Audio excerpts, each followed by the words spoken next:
He slammed the door so hard the hinges screamed, "Get off my property." Those 4 words hit Mabel Rourke like a slap across the face, not because they were cruel, but because she had heard them before. Different man, different doorstep, same contempt behind the eyes.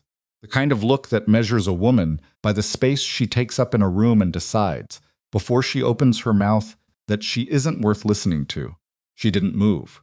She had traveled 11 hours on a train that smelled like coal smoke and other people's misery, carrying 2 canvas bags and exactly $4.30, her entire fortune, to answer an advertisement posted by one Silas Treadwell of Briar Hollow, who had described himself as a hard-working farmer seeking capable household help. What he had not mentioned was that the moment a woman of Mabel's size stepped onto his porch, his face would close like a slammed shutter. I said, "Get off." If you've ever been dismissed before you were given a chance, if you've ever watched someone look right through you and see nothing worth their time, stay with this story. Because what Mabel did next changed everything. Before we go further, if stories like this one speak to you, please subscribe to the channel and hit that like button. And drop a comment telling me what city or country you're watching from. I want to see how far this story travels. Now let's begin. The advertisement had been simple enough. Mabel had read it 3 times at the board outside the St. Louis post office, standing in the October wind with her coat pulled tight across her chest. Farmer seeks capable woman for household management. Farm work involved. Room and board provided plus small wage. Apply in writing or in person. Silas Treadwell, Briar Hollow, Missouri. No mention of age preference. No mention of appearance. Just capable woman and farm work. 2 things Mabel Rourke had been her entire adult life. She had worked in a boarding house kitchen until her back gave out from the hours. She had taken in mending until her landlord raised the rent past what needlework could cover. She had buried a husband who was kind but unlucky, and she had spent the 2 years since his death becoming someone who did not flinch at hard circumstances. She wrote a letter. She explained her experience with livestock, kitchen gardens, household management, and basic repair. She was honest about who she was.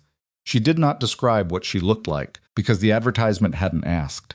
When no reply came after 3 weeks, she took the train anyway. She told herself it was practical. The farm was real. The advertisement was real. The need was real. If Silas Treadwell had changed his mind, or already found someone, she would know that when she arrived, and she would deal with it then. Mabel had long since stopped the habit of worrying about outcomes she couldn't control from a distance. But standing on that porch, watching the door swing back open because Silas hadn't actually had the nerve to keep it shut, she understood that the obstacle in front of her wasn't a failed harvest or a broken fence. It was a man who had already made up his mind. Silas Treadwell was tall enough to fill a door frame and lean enough that his suspenders looked like they were holding up more air than anything else. He had dark eyes set deep under heavy brows, and the particular kind of weathered face that comes not just from sun, but from years of worrying without resolution. He was 34 years old, and he looked 50. His hands were calloused and cracked. His shirt was clean, but fraying at both cuffs.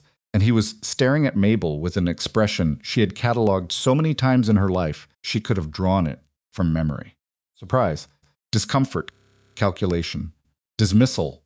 "You're the one who wrote the letter," he said. It wasn't a question, it was an accusation. "Mabel Rourke," she said. "Yes." "You didn't say—" He stopped. "The advertisement didn't ask," she said. He rubbed the back of his neck and looked past her at the dirt road, as if hoping someone more suitable might materialize out of the oak trees. No one did. He looked back at her, down at her bags, back at her face, and his jaw tightened. "Position's been filled," he said. It hadn't been.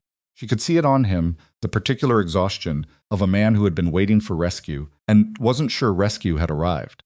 There was no other woman's apron hanging inside the door. No fresh-baked smell drifting out. No sound of anyone else in the house. The windows were filmed with grime. The porch board she was standing on had a split down the middle that nobody had gotten around to fixing. "Has it?" she said. "Yes." She looked at him for a moment. Then she looked at the farm.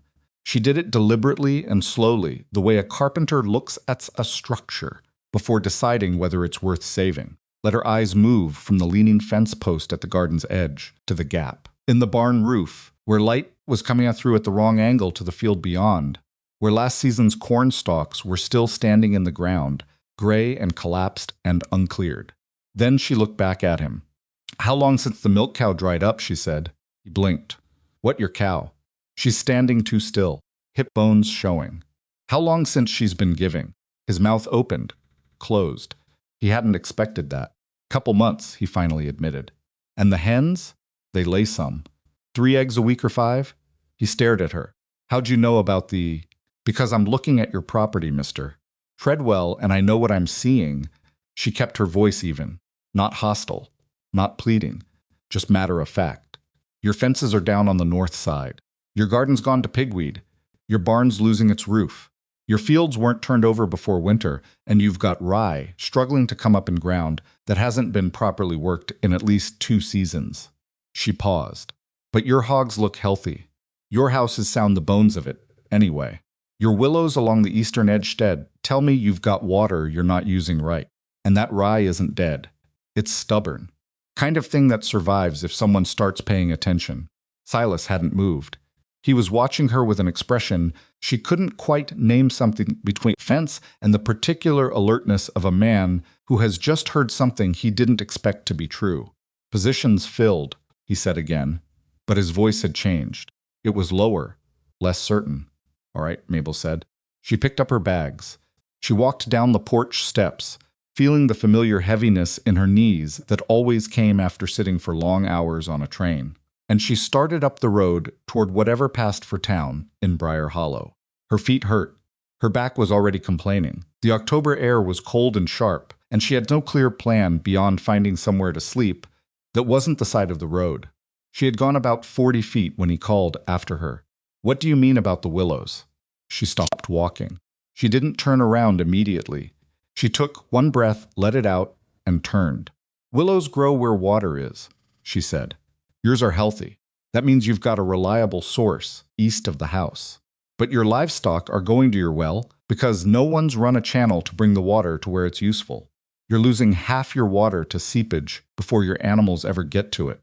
He was leaning against the porch post now. His arms were crossed, but not the way they'd been before not shut down. More like he was trying to decide something. "You know about water channels," he said. "I know about a lot of things." "Where from?" "Watching people who knew what they were doing, reading what I could find, and doing the work until I understood it myself." He chewed on that for a moment. The wind moved through the oak trees, and somewhere in the barn, one of the hogs made a low, contented sound, which struck Mabel as almost funny given the circumstances. "I can't pay much," Silas said. "The advertisement said room and board with a small wage. I might not even be able to manage the small wage. Not until—" He stopped. Looked away. The admission was costing him something. She could see it in the set of his shoulders. "Not until things turn around. If they turn around." "Room and board is enough for now," she said. He uncrossed his arms, let them drop to his sides. He looked at her with that same hard-to-read expression for a long moment, and then he stepped back from the doorway. "I need someone to manage the house," he said. "Cook, clean the garden when it comes back. That's what I advertised. I know what you advertised." "I wasn't advertising for—" He stopped himself. "A farm manager," she supplied, without heat. "I was going to say a partner." "Good," Mabel said, and walked back toward the house. "Because that's what you need." She wasn't sure what she expected. Some men would have slammed the door again. Some would have said something ugly. Silas Treadwell stepped to the side and let her through, and when she walked past him into the front room and set her bags down and started looking at the state of the kitchen, he stood in the doorway watching her with his arms at his sides and his face doing something complicated. She didn't look at him. She was counting jars on the pantry shelf. 7 jars of varying contents. 1 sack of cornmeal, partially used. Salt, pork in a crock, enough for maybe 3 weeks. Tin of coffee, no flour to speak of. A single onion. Whatever the garden had produced that summer, or failed to produce this, was what remained of it. "You ate light this summer," she said. "I ate what there was." "When did you last have fresh milk?" He was quiet long enough that she turned to look at him. "June," he said. "June." It was October. 4 months on salt pork and cornmeal, and whatever else a man could scrounge from a failing property. She looked at his face again and recalibrated something she'd been calculating. Since she arrived, she had been thinking about what the farm needed. She was just now starting to understand what the man needed, too. "Do you have any credit left at the general store?" she asked. "Some, not much. Enough for molasses and dried beans and a second sack of cornmeal? Maybe." "Then that's where we start," she said. "What's today, the 15th? We've got 6 weeks before the ground freezes hard. If we can get the cows' feed right and the garden beds turned for winter, we've got a chance at green things by March." "I've been trying to get things right for 2 years," he said. The words came out flat, not angry, just tired. The particular tiredness of someone who has been failing at something for so long they've stopped being surprised by it. Mabel looked at him steadily. "Were you trying with someone who knew what they were doing?" He didn't answer, which was answer enough. She turned back to the pantry and started organizing what was there, separating what was usable from what had spoiled, making a mental list. Behind her, she heard Silas's boots on the floor as he moved not toward the door, not away. Just standing somewhere in the kitchen, uncertain. "I haven't had anyone else here in a long time," he said finally. "I know. I'm not." He paused again, and she got the impression this was a man who found words difficult, not because he lacked intelligence, but because he'd spent so long talking to no one that the machinery of conversation had gotten rusty. "I'm not easy to be around sometimes. Most people who've been alone too long aren't," she said. "That's not something I'll hold against you." She heard him exhale. Not a sigh, something closer to a slow decompression, like a pressure valve being eased. "There's a back bedroom," he said. "Clean enough. Bed's got a proper mattress. Thank you. Supper he fumbled. "I usually just do salt pork and cornmeal." "Not tonight," Mabel said. She had found a handful of dried apples tucked behind the salt crock. She had found the onion. She had found a small sack of dried lentils he'd apparently forgotten were there. Most of it's arcart. Her mind was already moving through combinations, through what could be made up from almost nothing when you knew what you were doing. "What are you making?" he asked. He sounded almost cautious about it, like the question might be inappropriate. "Something hot," she said. "That's all that matters, for now." She heard him sit down at the table behind her. She heard the scrape of the chair legs on the floor, the creak of wood taking his weight. And then, for the first time since she'd arrived, there was no sound of him trying to make her leave.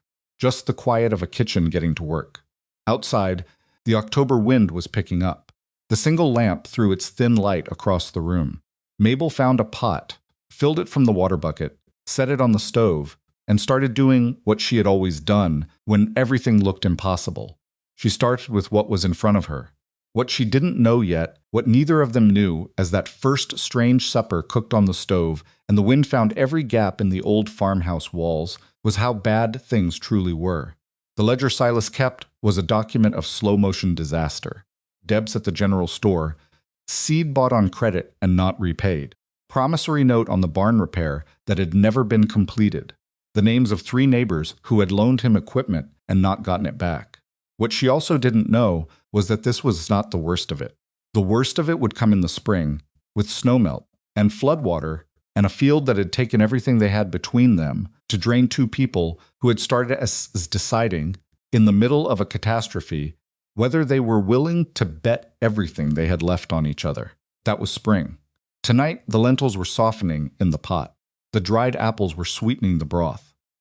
The lamp burned down slowly toward its base, and somewhere beyond the window the hogs were settled, and the stubborn winter rye was still alive, in its frozen ground, and Mabel Rourke was in the kitchen of a broken farm, already planning how to save it. Most of its windows were dark. Silas Treadwell sat at the table with his hands around a cup of hot coffee, the first he'd made for company in longer than he could remember, and he didn't say anything.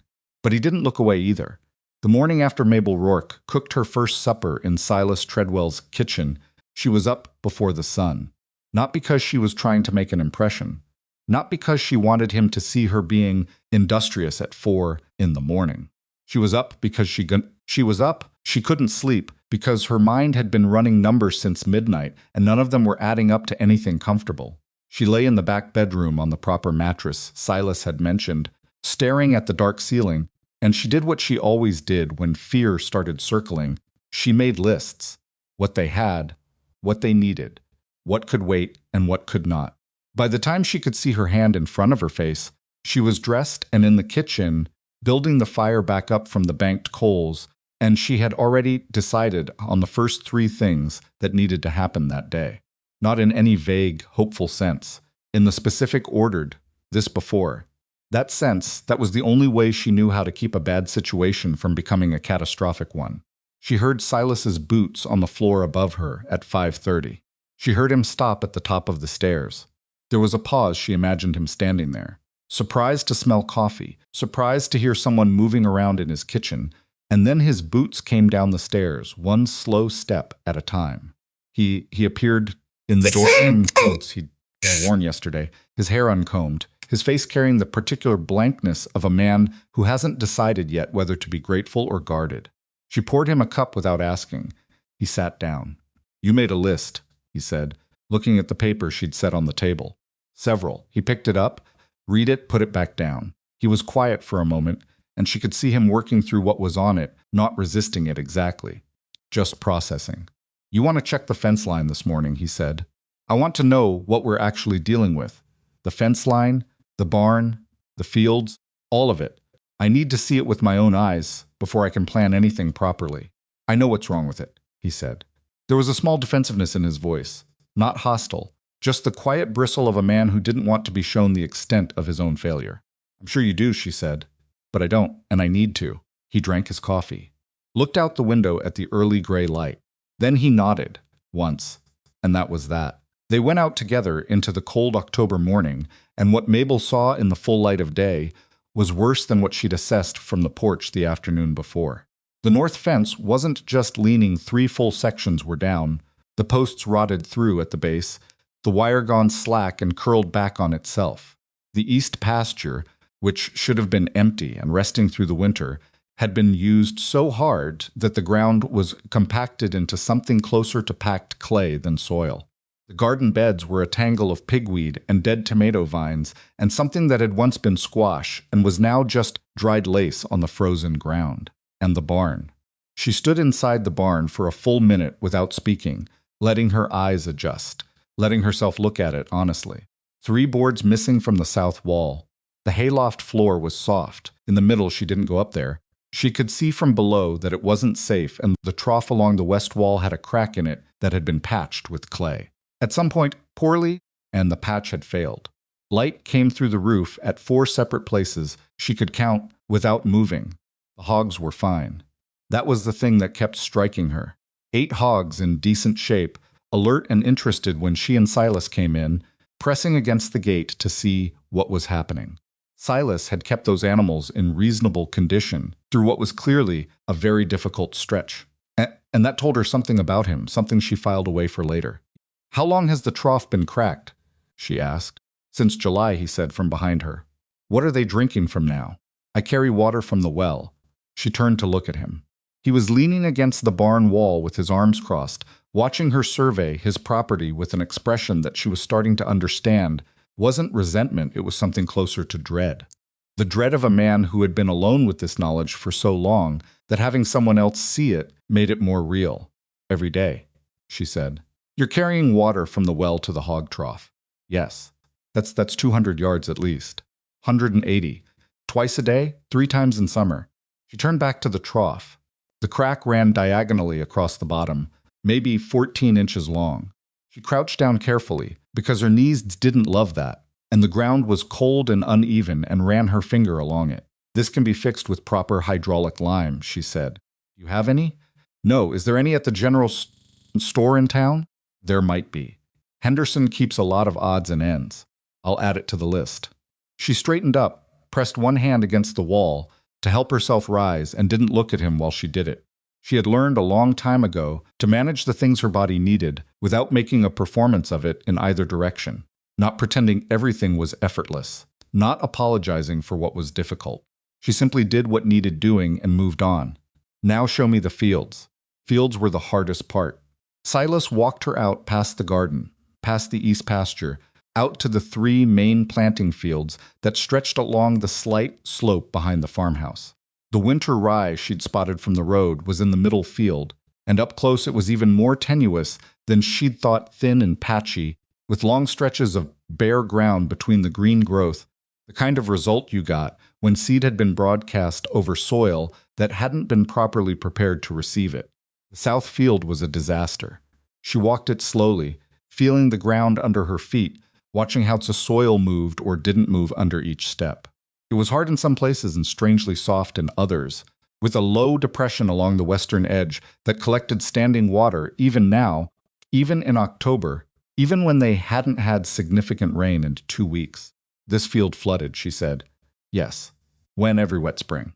For the last 3 years, he paused. 4, actually. She stopped walking and looked at him. 4 years, she said. And you planted it anyway? He met her eyes and held them. I didn't know what else to do. She wanted to say something sharp. She bit it back because it wouldn't help anything, and because she understood more than she wanted to admit. When you were alone and running out of options, you kept doing what you'd always done because changing course required a certainty you no longer had. You planted the flooded field because the alternative was planting nothing at all, and planting nothing felt like giving up. She understood that very well. What's the slope here? She asked instead. I what? The grade of the land. Does this field slope toward the creek or away from it? Thought about it. Toward it, I think. That end. He pointed to the south end of the field. She walked south, counting her steps, feeling the very slight downhill pitch under her feet. She stopped near the field's edge and looked east, toward the willows she'd noticed yesterday. Then she looked back at the low depression in the western edge of the field. Then she looked at the ground between where she was standing and where the willows were. Something started taking shape in the back of her mind. Not a full plan, just the beginning of a question. She didn't say anything about it yet. It wasn't time. All right, she said. I've seen enough for now. Let's go back and I'll start writing down what I think needs to happen and in what order. And then what? Silas asked. He was standing a few feet away, his hands in his jacket pockets, watching her. And then we talk about what's possible with what we have, she said, and what we need that we don't have, and what we can borrow, trade for, or do without. He looked at her for a moment. You're very calm about all this. I'm not calm, she said. I'm organized. Those aren't the same thing. That was the first time she saw at the very corner of Sliss Treadwell's mouth, doing something that was not quite a smile, but was in the neighborhood of one. Came and went in about half a second, but she noticed it. She made herself not react, but she noticed. Back at the kitchen table, with the ledger Silas had been keeping spread open between them, Mabel spent the rest of the morning doing math that made her stomach hurt. The debts were real and documented in Silas's cramped handwriting, $12 at Henderson's General Store, carried over from last spring. $4.70 owed to a man named Purvis for seed corn he'd supplied in the spring and Silas had already planted. A note of some kind regarding the harness that she had to read 3 times before she decided that Silas had borrowed a neighbor's harness in July and the neighbor wanted it back by December, along with fair compensation for the season's use, which had not yet been defined. The assets were harder to count, but they were there.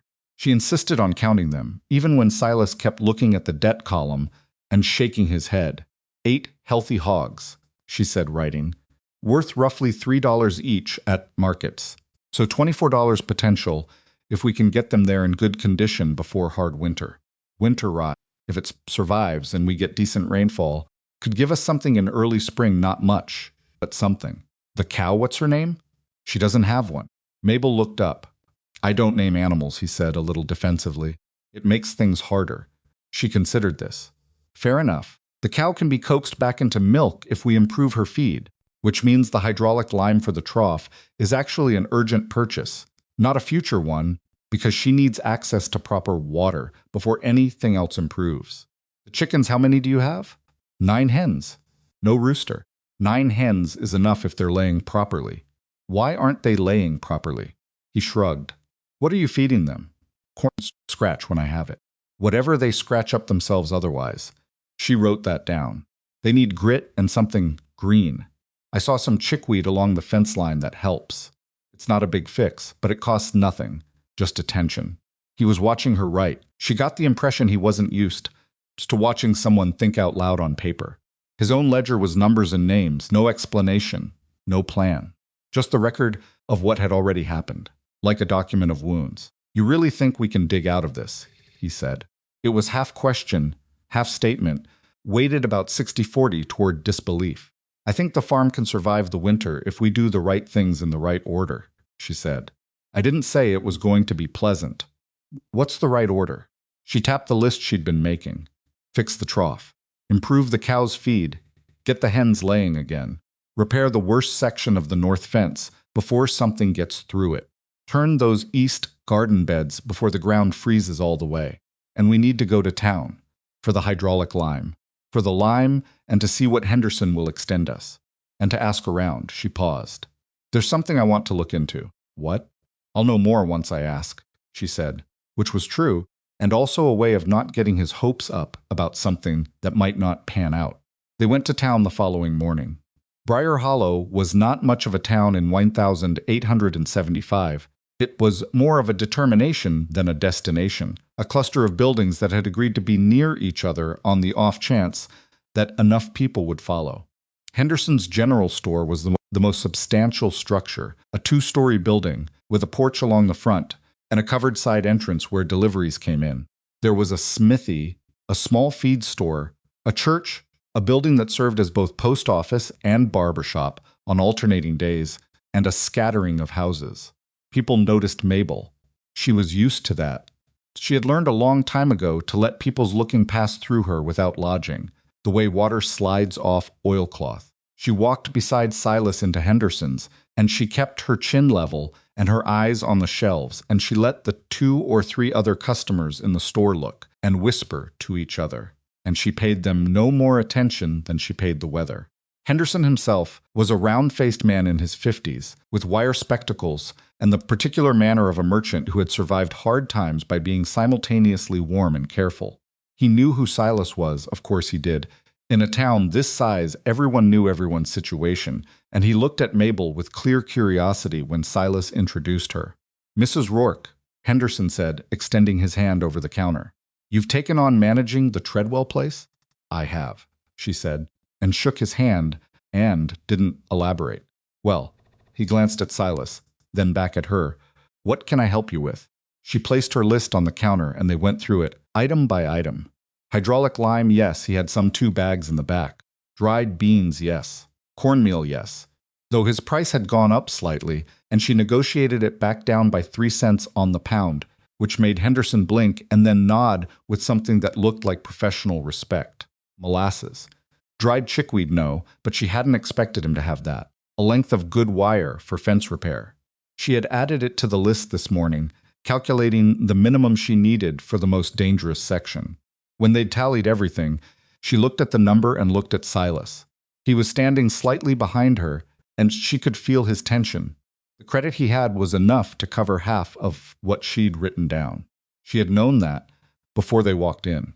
"Mr. Henderson," she said, "Mr. Treadwell has existing credit here of $12. The items we've selected total 16 and change. I'd like to ask you to extend his credit to cover the difference. Call it $5 against future payment." Henderson looked at Silas. Silas looked at the floor. "My experience with Silas's account." Henderson began carefully, "is that he's been trying to manage a failing farm alone for 4 years with no one helping him plan," Mabel said, still pleasantly. "That's going to be different now. I'm going to be different now. If you want, I'll write you out what I expect we'll have available to repay by the 1st of March. It's not everything, but it's something real." Henderson studied her for a moment. "You said you managed a boarding house in St. Louis for 3 years. And the farm work you've done that before? Enough to know what I'm looking at." He picked up her list, looked at it with the practiced eye of a man who had been reading people's lists for 30 years.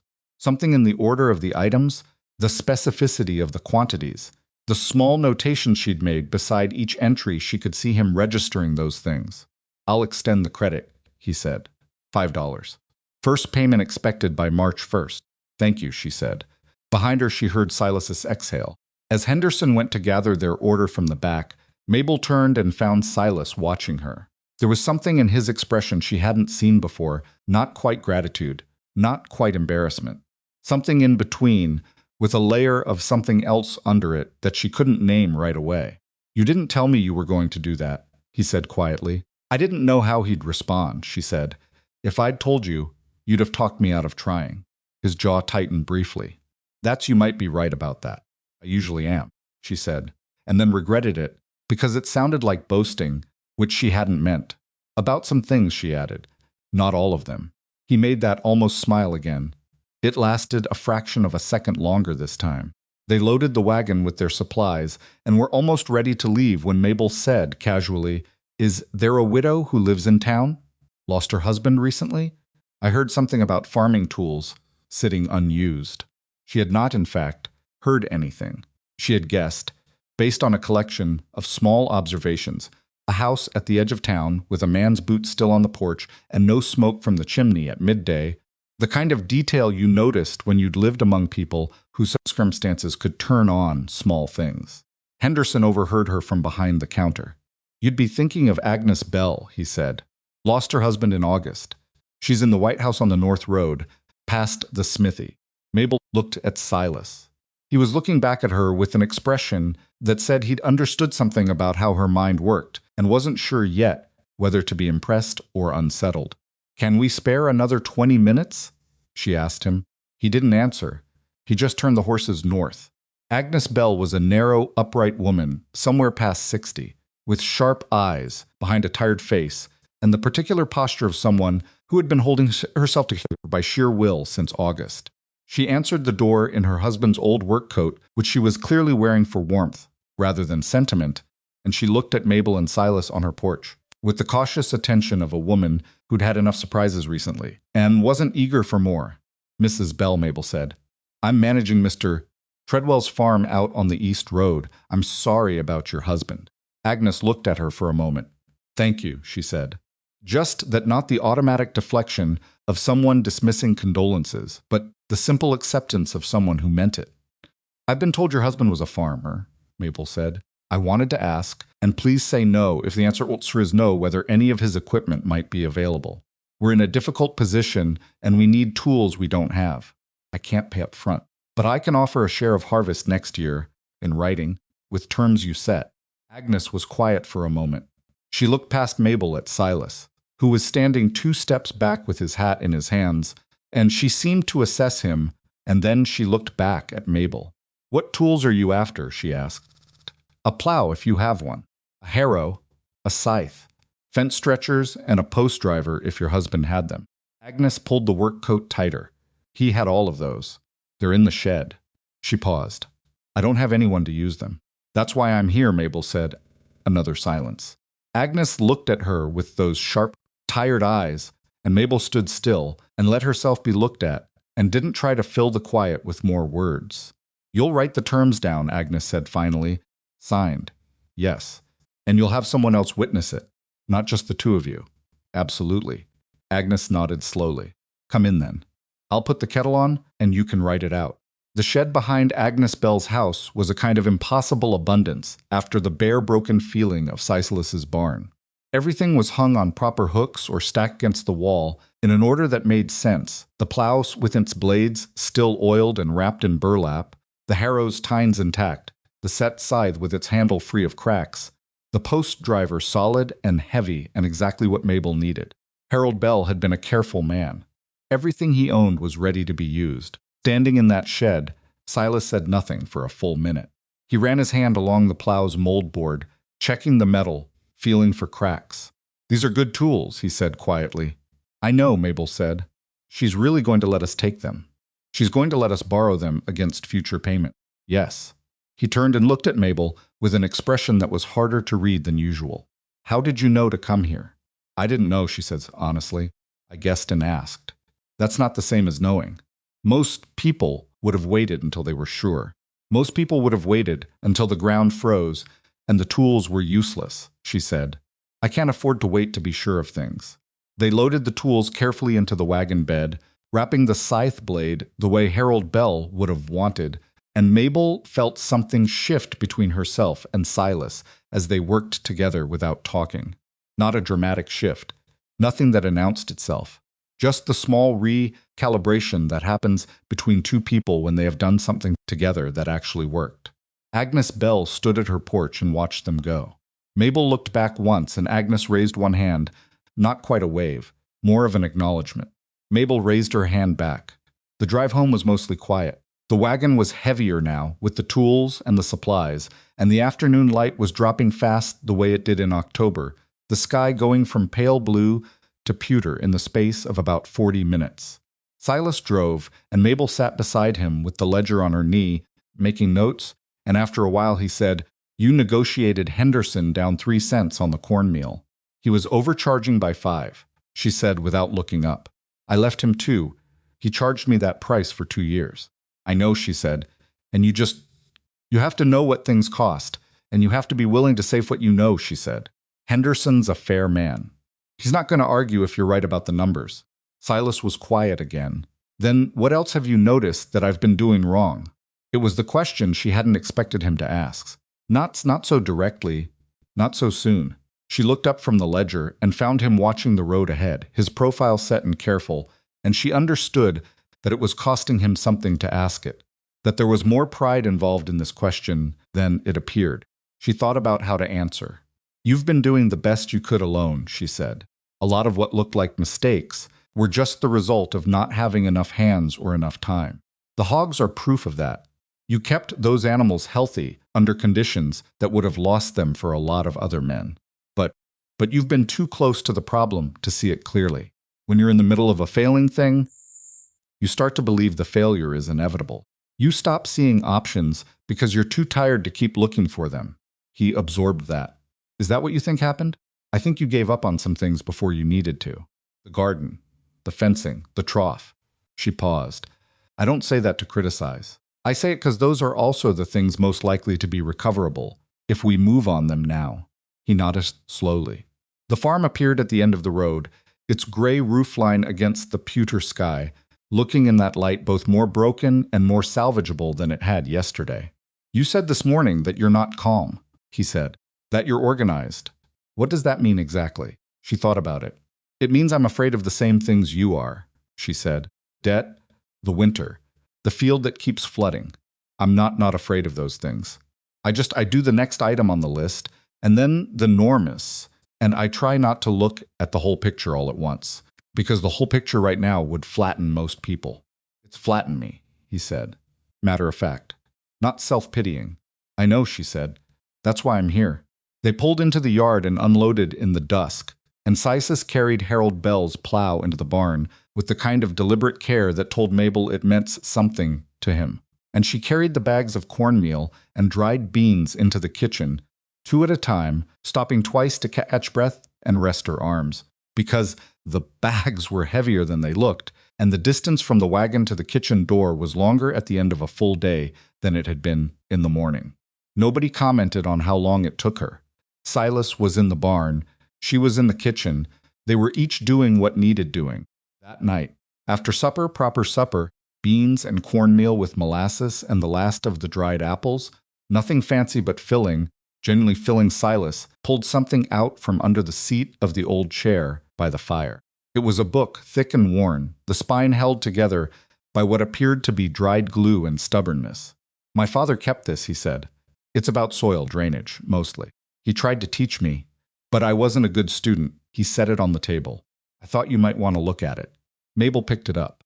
The pages were dense with text and hand-drawn diagrams, the margins full of penciled notes, in 2 different hands, one careful and measured, the other more cramped and hasty, the notes of someone writing fast, because the thought was moving faster than the pen. She turned to a section on drainage channels and read the first paragraph. She read the second. She looked up at Silas. "Your father understood field drainage," she said. "He did. Better than most people around here, I'd guess. He dug channels on this property about 15 years ago," Silas said. He was looking at the fire. "They worked while he maintained them. After he died, I let them go.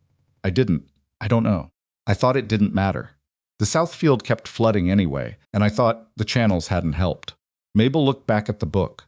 "What if they'd silted up," she said. "Channels. What if they just needed clearing instead of starting over?" He turned to look at her. She was still reading. Her finger was moving down the page, tracking something, and whatever she was finding in those crowded paragraphs was doing something to her expression, sharpening it, the way a face sharpens when a half-formed thought suddenly finds its shape. "Can you show me where your father put those channels?" she said. In the dark tomorrow," she said. "First thing." He watched her read for another moment. She turned a page, then another, her brow creasing slightly with concentration, and the fire made the kitchen warm, through its circle of yellow light across the table, and the ledger and Harold Bell's borrowed tools lined up along the wall. Mabel, Silas said. She looked up. I'm glad you didn't go, he said. When I told you to get off the property. I'm glad you didn't go. She looked at him for a moment. His face was serious and a little awkward. The face of a man who had said something honest and wasn't sure how it would land. So am I, she said, and went back to reading. The nights in Briar Hollow that October were cold enough to make the windows weep condensation by morning, and somewhere in the small hours the wind always found the places where the farmhouse needed attention, the gap above the kitchen door, the loose window in the back bedroom, and Mabel lay awake listening to it, and running numbers and making plans in her head. And underneath all of it was the particular feeling she had learned to recognize over the years, feeling that was not confidence exactly, but the thing that lived next door to it, the feeling of understanding something well enough to try. She wasn't sure yet whether the farm could be saved, but she was sure she hadn't run out of ideas. And in the morning there would be channels to look for, and fences to start on, and a cow to coax back into milk, and an enormous amount of work to be done before the ground froze hard and made everything harder. Turned over and pulled the blanket up and listened to the wind find the gap above the door, and she let herself be tired because tomorrow she would need to not be. The channels were still there. That was the first thing Mabel noticed when Silas walked her out to the south field in the early light of the following morning. Before breakfast, before coffee, before the cold had properly loosened its grip on the air.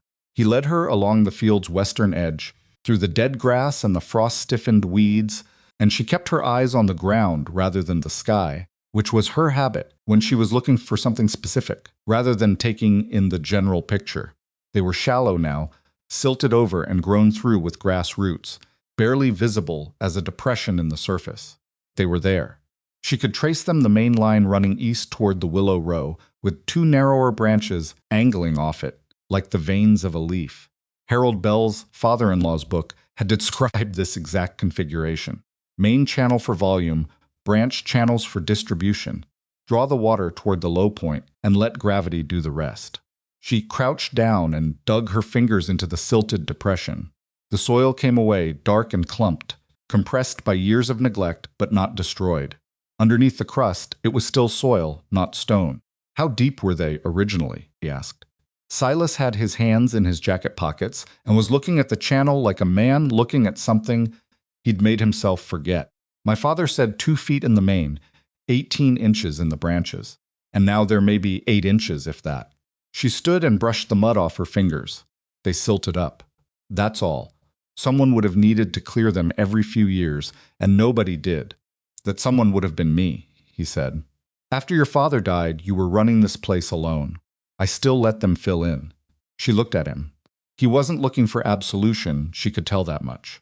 He was just stating a fact about himself, with the particular flatness of someone who had already judged himself about it and didn't need her to pile on. They're not gone, she said. That's what matters right now. They're not gone. He looked down at the channel line, then back at her. You think we can dig them out?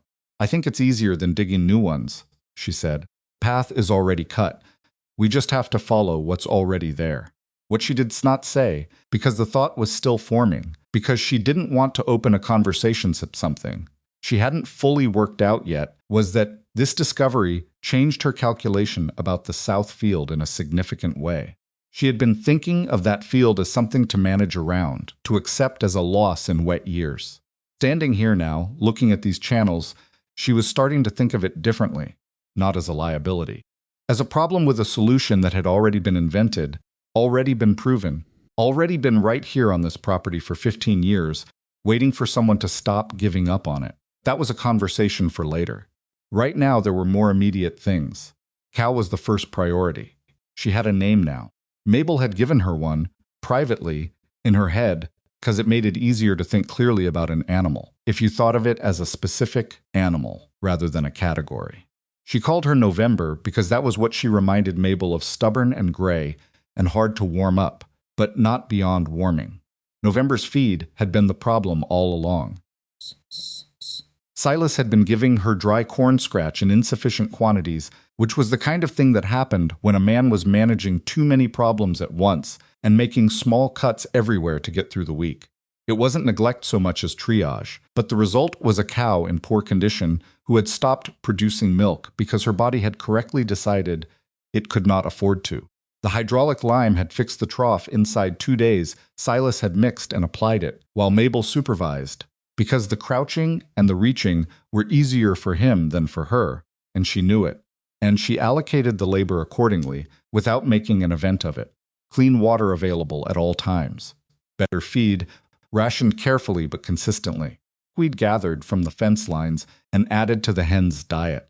These were not spectacular interventions. They were just the right things done in the right order. By the end of the 3rd week, November was showing signs of interest in life that she hadn't shown before. Her coat had a faint improvement in sheen. She moved more willingly to the trough. She stopped standing in the corner of the pasture with that particular hunched stillness that meant an animal had given up. The hens started laying 6 eggs a week, then 8. These were small things. Mabel knew they were small things. But she also knew that small things, done correctly, built the foundation for larger things, and she refused to skip steps because skipping steps was what had gotten this farm into its current condition. Silas worked. That was something she had been uncertain about, initially, not because he seemed lazy, but because he had the particular broken energy of someone who had been failing for a long time, and sometimes that broke a person's ability to sustain effort, even when they genuinely wanted it to. But he got up before dawn every day, and he did what needed doing, and he did it without complaint, which was more than she had expected and less than she needed. Because there were days when she could see the effort costing him, and she worried about what would happen when the cost got too high. The north fence was his project. She had outlined what needed to happen: pull the rotted posts, reset new ones, restring the wire. And he had taken that task and worked it steadily through the last 2 weeks of October and into the 1st week of November, section, without rushing and without stopping. She checked his work when he wasn't looking. It was good work, careful and solid. The posts were set deep and the wire was taut. She didn't tell him she'd checked. But she stopped worrying about the fence. What she worried about instead was the ledger. She went through it every 3 or 4 days, updating the numbers, and the picture it presented was not comfortable. The supplies from Henderson's had improved their immediate situation. They were eating properly, which meant they were working more effectively, which meant the farm was getting actual attention for the first time in years. But the debt was still there, and it sat at the bottom of every page of the ledger like a stone. The hogs would help. If they could get the hogs to market in good condition before hard winter, that was close to $20 potential. Not enough to clear everything, but enough to negotiate from. The winter rye was surviving. November had been dry, which was both good and bad. Good for the rye's root establishment, bad for the long-term soil. Mabel watched it every morning on her way to the barn, noting the color, the density, the way the individual plants were spacing themselves. She had read the relevant chapter in Silas's father's book twice. The rye was doing what rye did, growing slowly, steadily, refusing to hurry. In the 2nd week of November, Silas fell through the hayloft floor. It was the soft section she had not gone near the first morning, the one that had looked compromised from below. She had told him twice that it needed shoring up before he put any weight on it, and he had agreed both times, and the 3rd time she'd mentioned it, he'd said, "I know." Mabel, in the tone of someone who was keeping a mental list and had placed that item near the middle. She heard the crack from the kitchen. Then a muffled impact, and then silence, and she moved through the house and across the yard faster than she'd moved, in knees protesting, her breath coming short, and she went into the barn and found him on the barn floor with hay all around him, sitting up and looking at his left hand with an expression of extreme concentration. "Are you hurt?" she said. "I'm trying to figure that out," he said. She knelt beside him slowly, carefully, one hand on the stall gate, and looked at his hand. He was holding it against his chest, the fingers spread. The middle finger was swelling already. "Broken?" she asked. "Maybe." Or jammed hard. He tested it, moving it slightly, and his face tightened. "Jammed, I think, or broken. One of those. Can you move it?" "Some, not well." She looked up at the hole in the hayloft. He had gone through a section about 4 feet wide, and the broken boards were hanging down in a ragged fringe. He'd fallen maybe 8 feet, which could have been much worse. "I told you about that floor," she said. "You did," he agreed. "Twice, 3 times actually." I counted. He looked at her. His face was pale under its usual weathering, and she could see him doing the same calculation she was. How bad is this? What can we still do? What does this change? Before you say it, I know. I wasn't going to say anything, she said. You were going to say, I told you so with your eyes. She sat back on her heels. My eyes don't do that. They absolutely do that. She pressed her lips together. Something she was not going to do was laugh, because he was hurt, and the hayloft floor was a real problem, and this was not a laughing situation. She was very firm about this with herself. All right, she said, once she was sure. Let's get that hand wrapped. And then we're going to talk about what you can still do and what you can't, and we're going to reorganize the next 2 weeks accordingly. He let her help him up, not with any particular grace, because he was heavy, and she was not positioned well to take much of his weight, and they both ended up slightly off balance at the critical moment, and she had to grab the stall gate with her free hand, and he had to catch himself on the wall. It was ungainly and real, and neither of them mentioned it. She wrapped his hand at the kitchen table with linen strips torn from the bottom of a petticoat she decided was beyond other uses, and she did it tightly, but not too tightly, checking the color of his fingers while she worked. The fence is done, he said while she was wrapping. I finished the last section this morning. Before, good, she said, that's good. The hayloft floor I should have done weeks ago. You should have, she said. We can do it next week. The hand is well enough. It's not urgent now that no one's going up there. Everything feels urgent. She tied off the last wrap and looked up at him. He was staring at his bandaged hand, and the expression on his face was the one she'd seen on him that very first afternoon, the dread, the weight of accumulated failure pressing down. She recognized it because she'd felt it herself, more times than she could count. The specific despair of a person who has been trying very hard and still cannot seem to stay ahead of the next thing that goes wrong. Silas, she said. He looked up. The fence is done, she said. The trough is fixed. The cow is improving. The hens are laying. He kept windows, Brius. We have tools we didn't have 3 weeks ago, and supplies we didn't have 3 weeks ago, and a line of credit we didn't have 3 weeks ago. A jammed finger on a bad floor is not the thing that undoes all of that. He was quiet for a moment. You sound very certain, he said. I'm organized, she said. Remember? That almost smile. A little longer this time. December arrived with a cold that had opinions about it, not just the ordinary seasonal cold, but the kind that made the pump handle hard to grip and turned the mud in the yard to iron overnight, and had particular ambitions regarding the gap above.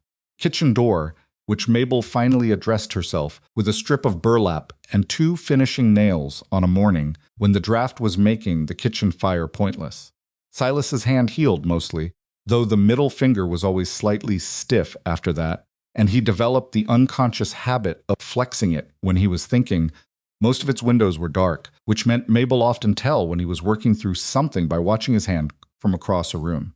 They repaired the hayloft floor together over 3 days, she handing up lumber and holding the frame pieces in position from below while he nailed them from above, a system that was awkward and required a great deal of communication about angles and distances and what exactly she meant by a little to the left. More left. That's the same left. It's not the same left, the right side is still. I can't see the right side from here. Then trust me about the right side. I'm tryingless. What? Just move it left. I moved it left. More. He said something she didn't catch, and she decided not to ask him to repeat it, and the board went into position about 3/4 of an inch from where she'd wanted it, which was close enough, and she held it while he drove the nails, and the floor was solid. The hogs went to market the 3rd week of December, driven into town in the cold morning, with Silas walking behind them, and Mabel following in the wagon. Henderson had told them who to speak to, a man named Garrett, who bought livestock for a buyer in the county seat. Garrett met them at the edge of town and looked the hogs over with the practiced disinterest of a man whose job was to show no enthusiasm. He offered $18 for all 8. Mabel said 22. He said 19. She said 21.5, and pointed out specifically which 3 animals were in particularly good condition and would command premium prices when resold, which she knew because she had spent 30 minutes the previous evening with Silas's father's book reading about hog grading. Garrett looked at the 3 animals she'd indicated. He looked at her. He looked at Silas, who was standing slightly to the side with his hands in his pockets and his face carefully neutral. Then he looked back at Mabel. 21, he said. Even. Done, she said. Silas was quiet for most of the drive home. She let him be quiet because she had learned that his silence was not the same as withdrawal. It was the silence of a man processing things internally, turning them over, looking at them from different angles. After about 20 minutes, he said, $21. Yes, that's more than I've had at one time in 2 years. I know. How did you know about the grading? I read about it. When? 2 nights ago. Couldn't sleep. She paused. I looked it up because I wanted to go into that conversation knowing more than Garrett expected me to know. He absorbed that. You researched how to sell my hogs. Our hogs, she said, without thinking, and then caught herself. The farm's hogs. A pause. Our hogs is fine, he said. She looked at him. He was watching the road, his face in profile, and she couldn't tell what was behind the words. She turned back to the road too, and they drove the rest of the way in quiet. And it was not an uncomfortable quiet. Most of its windows were dark. The $21 went into the ledger in the income column, and Mabel sat with it that evening and did the arithmetic that she had been doing in her head for weeks and could now do on paper. After setting aside what they needed for immediate expenses feed, the remaining credit balance at Henderson's, the promised payment to Agnes Bell, they had enough left to carry them through February if they were careful. Not comfortable. Careful. It was the first time since she'd arrived that the ledger showed more coming in than going out. She sat with that for a moment. Just a moment. Then she turned to the next page and started planning for spring. Because that was the thing about the South Field and the silted channels, the things she had been thinking about since that first morning when she'd crouched in the frozen grass and put her fingers in the silt. It was not a winter problem. It was a spring problem. Specifically, it was a problem that happened every year in March or April when the snowmelt came down off the higher ground to the north and found its way into that low depression along the western edge of the field and sat there, cold and spreading, turning the best planting ground into a lake for 6 to 8 weeks every season. She had spent December nights reading every page of the drainage chapter in Silas's father book. She had sketched it out on 3 separate pieces of paper, each slightly different, each representing a different calculation of how much water the channels could move and how quickly. She had walked the South Field 6 times in different weather conditions, twice in rain, once in the first snow, 3 times in the ordinary cold, watching where water moved and where it collected and what happened when the ground softened. She had a plan. She told Silas about it on a Friday night in late December, after supper, when the fire was burning well and the kitchen was warm, and she had the sketches laid out on the table between them. She showed him the existing channel line. She showed him where it needed to be deepened and where the 2-branch channels needed to be extended to capture the western runoff before it could pool. She showed him the slope she had measured it as best she could, walking it with a string level she'd fashioned from thread and a small weight, and explained how the grade was actually in their favor, how the water wanted to move east if someone just showed it the way. He listened without interrupting. She had noticed that about him. Over the past 2 months, he was a listener genuinely, which was rarer than people thought. He didn't finish her sentences or argue before she'd made her point. He waited until she was done, and then he thought about it. How long would it take to dig? He said. If we start the week after the ground thaws and work full days, maybe 10 days. 12, depending on how compacted the silt is. He was quiet, his finger flexed twice. What's the problem, she said. 10 to 12 days is also when we'd need to be getting the north field prepared and fixing the garden beds that I still haven't gotten to. And he stopped. I know, she said. It's the same 2 weeks. So if we spend that time digging channels, we lose time on everything else. She paused. But if we don't dig the channels and the South Field floods again the way it did last year and the year before, we lose the South Field for the entire season. That's our best planting ground, Silas. It's the flattest, the deepest soil. We can't keep farming around it. He looked at the sketches. He turned the one with the channel measurements so it was facing him and studied it for a long minute. It's a big gamble, he said. It is, she said. And if we do all that digging and the field floods anyway, then we've lost 10 days and we have drainage channels that didn't work, she said. I've thought about that possibility. I think the channels will work because the grade is right. And the existing channel has already proven it can move water, it just needs to be doing it properly. But I could be wrong. I've been wrong before. He looked up. What were you wrong about? In St. Louis, my second year at the boarding house, I convinced the owner to second milk delivery because I calculated the demand wrong. We had spoilage for 3 weeks before I found a way to use the extra. He almost smiled. That's not exactly the same scale of problem. No, she said, it's not. But it's the same kind of mistake overconfidence in my own numbers. I try to remember it. He turned the sketch back around and slid it toward her. What does your gut say? She looked at him. What? You're very focused on the numbers. What does your gut say about the channels? Nobody had asked her that in a very long time. She thought about it honestly. Gut says it'll work, she said. My gut says the reason your father put those channels in is because he saw the same thing I see the grade, the willow line, the way the water naturally wants to move east. He wasn't guessing. He was reading the land. She paused.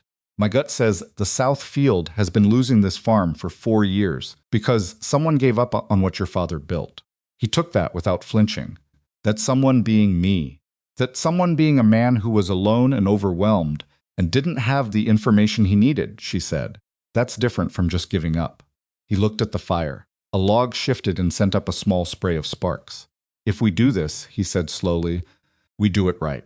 I'll take the main channel. Deepest work. Most volume, that's where you need the most force behind the shovel. He paused. You take the branch channels and the management of everything else during those 2 weeks. Everything else. She looked at him.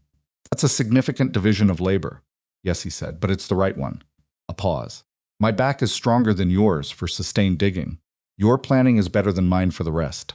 We stopped pretending otherwise. There was something direct and without cruelty in the way he said it that made it land differently than the same words I might have from someone else. He wasn't pointing out her limitations as a weakness. He was allocating resources logically, the way she had been doing since the moment she arrived, and he was applying the same logic to both of them. She nodded slowly. All right. All right, he said. January came in hard and stayed hard. The temperatures dropped enough that the pump froze twice they'd taken to leaving it running slightly through the worst nights, which wasted water but cost less than a cracked pipe, and the ground locked up solid, and work shifted from outdoor repair to indoor preparation. Silas spent hours at the workbench he'd built along the barn wall, sharpening tools, repairing the harness, oiling everything that could be oiled. Mabel worked through the kitchen's remaining organizational deficiencies. Shelving reinforced with scrap lumber, the smoke draft adjusted, so the kitchen fire drew properly, the root cellar inventory taken and categorized, so she knew exactly how long what they had would last. She also sewed.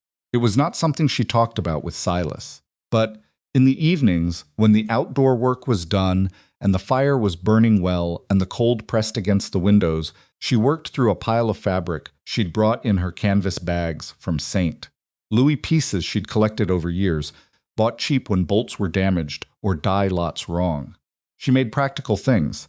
A second heavy work shirt for Silas, whose cuffs were fraying past use, a cover for the kitchen doorway to help with the draft, new covers for the pillows in the back bedroom that had deteriorated to a state she found depressing. He never mentioned the shirt when it appeared on the chair by the fire. He just started wearing it. She noticed he wore it on the days when he had difficult work to do, as though the newness of it was something he was saving for when he needed it. In the first week of February, Agnes Bell came to visit. She arrived on a Wednesday afternoon, driving her own small cart, dressed in black still, but with a directness in her posture that said she was managing better than August, and she brought a jar of preserved peaches and a length of good calico and something she set on the kitchen table wrapped in cloth that turned out to be a small cast-iron corn stick pan, the kind for making individual finger-shaped cornbreads. Harold's mother, she said. I have my own. I thought she looked around the kitchen, which was considerably changed since October, though not dramatically clean now, organized, the shelves properly loaded, the ledger no longer left open on the table, because there was no longer any reason to hide it, but also no reason to display it. I thought perhaps you'd use it. I will, Mabel said. Thank you, Mrs. Bell. Agnes sat down at the table and accepted the coffee Mabel poured her, and the two women sat across from each other in the way of women who have the kind of conversation that gets to the point without much preamble. How is the farm doing? Agnes said. It was not quite a question. Better than when I arrived, Mabel said. We have work ahead of us in the spring. South Field still floods. We have a plan for that. Agnes looked at her over the rim of her cup. Harold always said that field was the problem with this property. He said the original owner put the house in the right place, but the drainage in the wrong place. Mabel set her cup down. Do you know anything about the original drainage? Before Silas's father put in channels? Said, there was a dry run, a natural channel that used to take the snowmelt directly east before someone filled it in about 40 years ago to plant more ground. Agnes's voice was matter of fact, the voice of a woman who had spent 50 years listening to farming conversations and retained more from them than anyone had expected her to.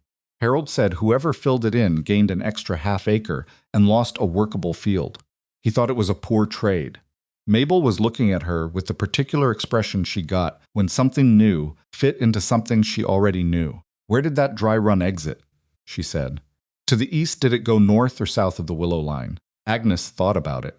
South, Harold thought. He said the willows grew up after the original channel was gone. They followed the water table, not the surface drainage. Mabel stared at the cornstick pan for a moment. Then she stood up, went to the drawer where she kept the sketches, came back, and laid the most recent one on the table between them. Agnes looked at it. What am I looking at? Our plan for the spring, Mabel said. I think we've been aiming the main channel slightly wrong. Agnes studied the sketch with more attention than Mabel had expected. She tilted her head, pointed at the willow line on the diagram. The original channel went south of the willows. You want to angle your main line south, not east.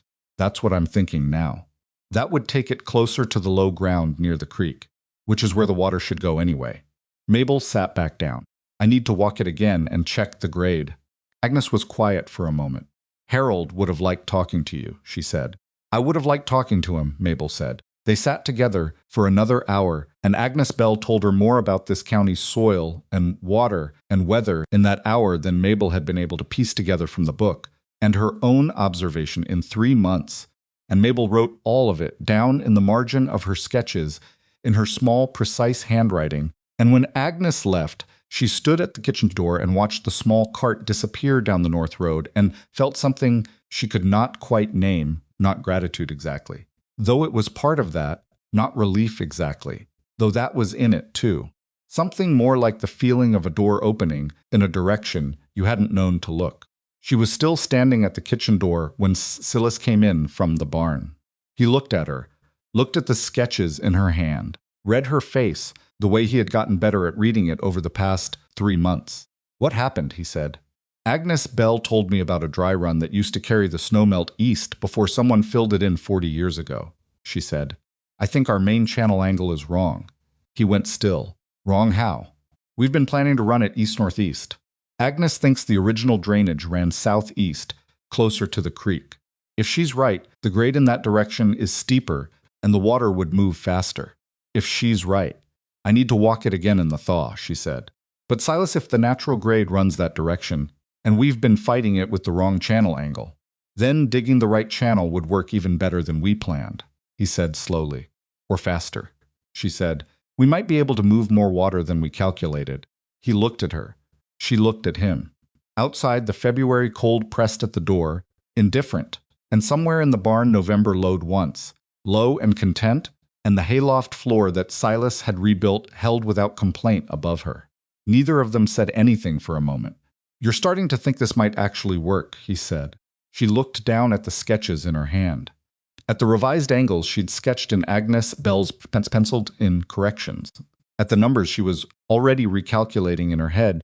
At the picture of the south field that had been a losing problem for 4 years, and was starting to look, carefully, cautiously, like something else. I've thought it might work since October, she said. Now I think it might work well. What she did not say, and what she would not let herself say for another 2 months, was that the farm was not the only thing she had stopped thinking of as a losing proposition. That thought she kept private, tucked away, because there was too much that could still go wrong, and she had learned a long time ago not to count things that hadn't happened yet. But she kept the thought.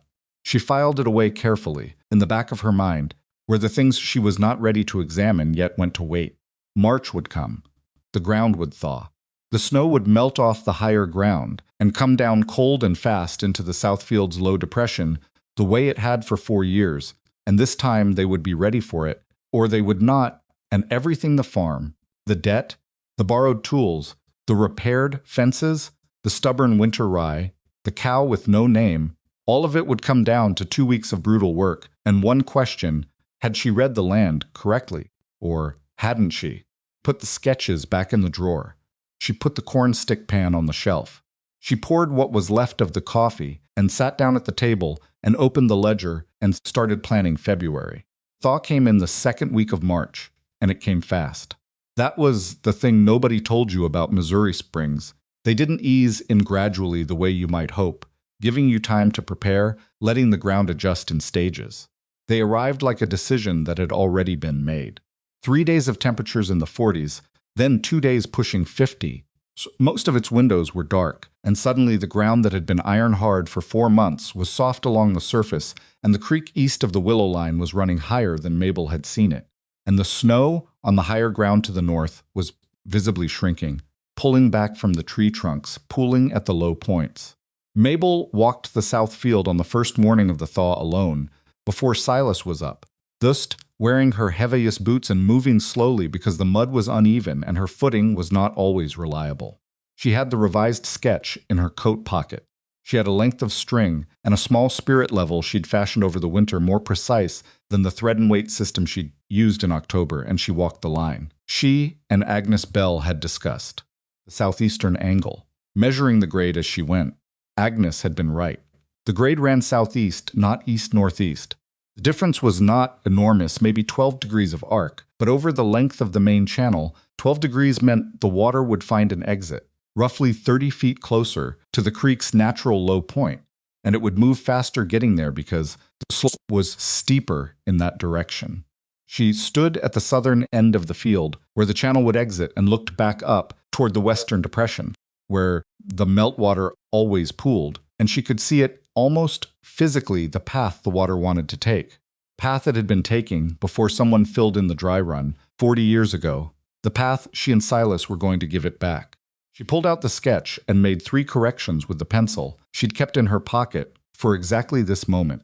Then she stood there for another minute in the cold morning, with her boots in the soft mud and the smell of wet earth coming up around her, and she let herself feel, briefly and privately, the particular satisfaction of having been right about something that mattered. Then she went back to the house and started breakfast. Silas read the revised sketch over his coffee without speaking. He turned it twice, held it at arm's length, traced the new channel line with his finger. His middle finger flexed twice, which meant he was working something through. Deeper grade, he said finally. Yes, that's actually better for us. That's what I think. Less time for the water to find resistance. He set the sketch down. How much time do we have before the melt hits that depression? She had been calculating that since she came in from the field. If the temperatures hold where they are, maybe 5 days. 6 if we're lucky, and it cools back down at night. He looked at her. We need to start today. I know. He pushed back his chair and stood up and took his jacket from the hook by the door, and that was the entirety of the conversation about whether or not to begin. No prolonged deliberation. No revisiting the gamble they'd already agreed to take. He had made his decision about trusting her judgment in late December when they'd planned this out at the kitchen table, and he was not the kind of man who made a decision twice. She had noticed that about him. She filed it under things she respected. They marked the main channel line with wooden stakes that morning, Mabel with the sketch and the string level, calling out angles and distances, Silas driving the stakes with Harold Bell's post driver, which worked just as well on soft ground as it did on fence posts. The revised line ran truer than she'd expected. The natural grade guided her stakes almost as much as her measurements did, the ground itself confirming what she and Agnes had reasoned out. By noon they had the line staked. By mid-afternoon, Silas had begun cutting the main channel with a long-handled spade, working from the upper end toward the exit, moving in steady rhythm that she watched from the corner of her eye, while she started on the first branch channel with a narrower spade that was easier for her to manage for sustained work. The branch channels were her territory. She had acknowledged this when they divided the labor, and she held to it without complaint, which did not mean it was easy. Digging in thawed mud was different from digging in settled soil. The top 12 inches came out soft and heavy, mud-wet and clinging to the spade blade, and each lift of loaded earth cost more than it looked like it should. Her lower back registered its opinion about 20 minutes in and maintained a running commentary for the rest of the afternoon. She worked in intervals. 40 minutes digging, 10 minutes straightening up, walking the section she'd completed, checking the angle against the sketch, then 40 minutes more. She'd learned years ago that pushing through her body's signals until something gave way was not toughness, it was stupidity that took weeks to recover from. What she was doing instead was measuring herself out in portions, spending herself carefully, the way she spent everything. By the time the light started failing, the main channel was cut to a depth of 14 inches for the first 30 feet. The first branch channel was roughed in for its full length, shallow but present, the line correct. Mabel's hands were blistered through her gloves. Her back had moved from commentary to editorial.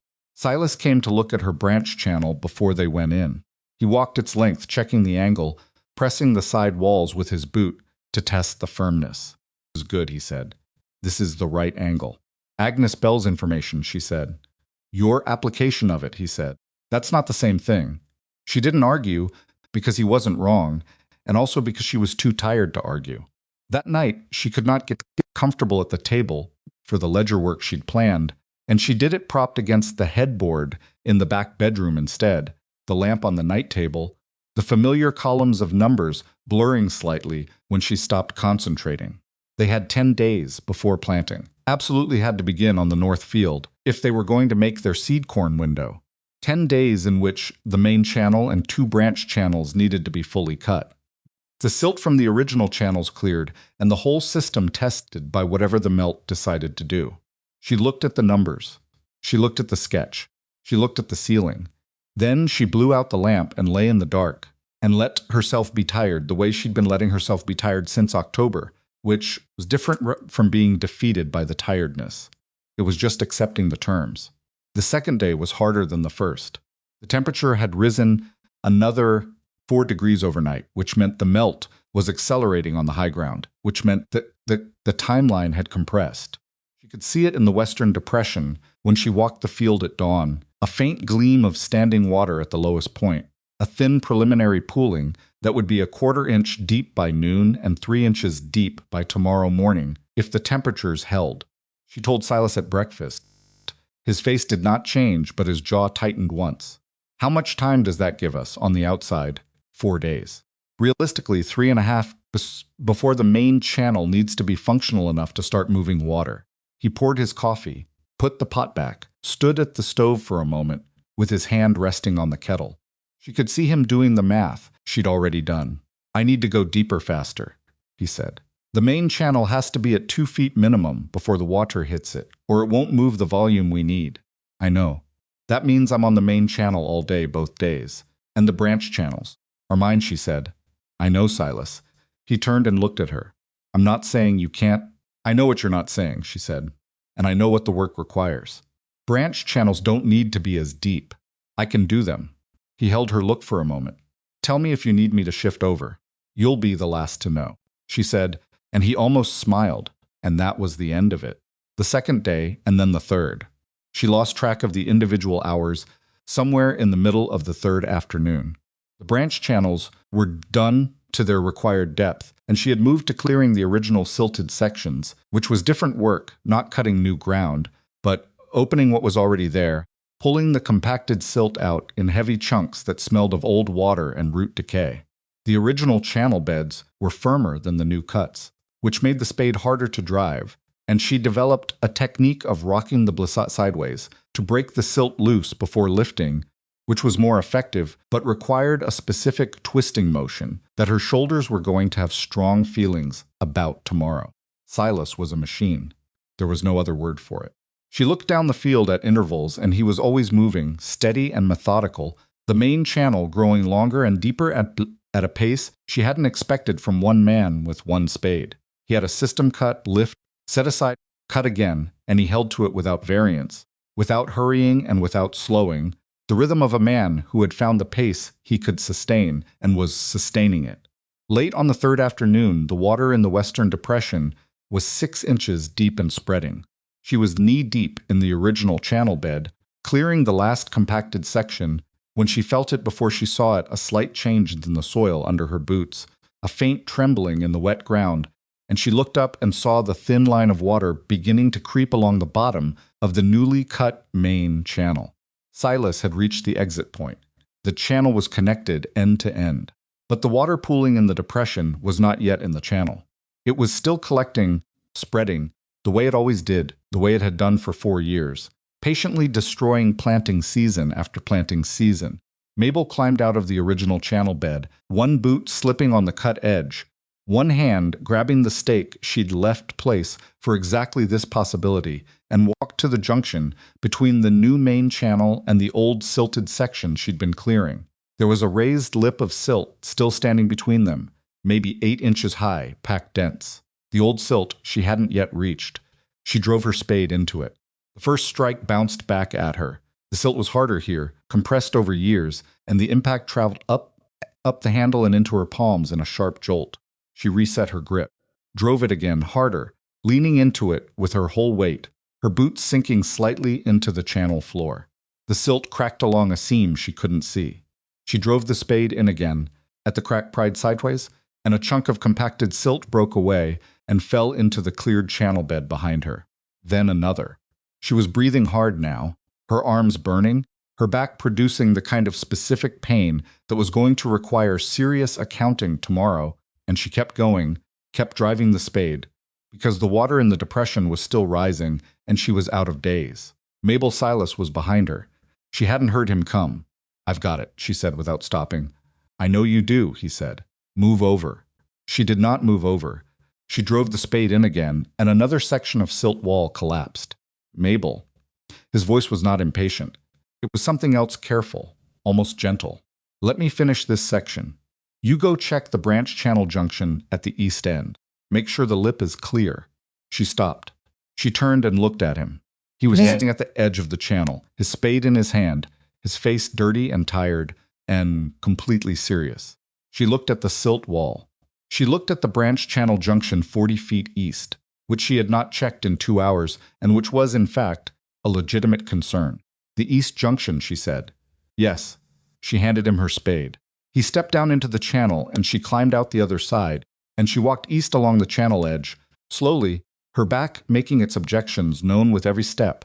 And she checked the east junction and found what she'd half expected, a small secondary buildup of silt at the branch entry point that needed clearing, not much, maybe 15 minutes of work with a narrow spade. She was 4 minutes into it when she heard the sound change behind her. It was subtle at first, a different quality to the water sounds she'd been hearing all day. A faint gurgling that was not the creek and not the rain, and was coming from somewhere close. She turned around. The main channel was running. A thin line of brown water was moving through it, not rushing, not dramatic, just moving, creeping east along the channel floor at walking pace, carrying fine silt with it, finding the grade the way water always found the grade if you gave it half a chance. She watched it for a moment without speaking. Then she looked at the Western Depression. The standing water was still there, still broad and cold and deep, but at its eastern edge, where the main channel's western end cut into the low ground, there was a narrowing, a drawing in, as the water found the new opening and began to decide whether to commit to it. Committed. Slowly. Reluctantly, almost the way water moves when it's not sure it trusts the new path yet. But it moved.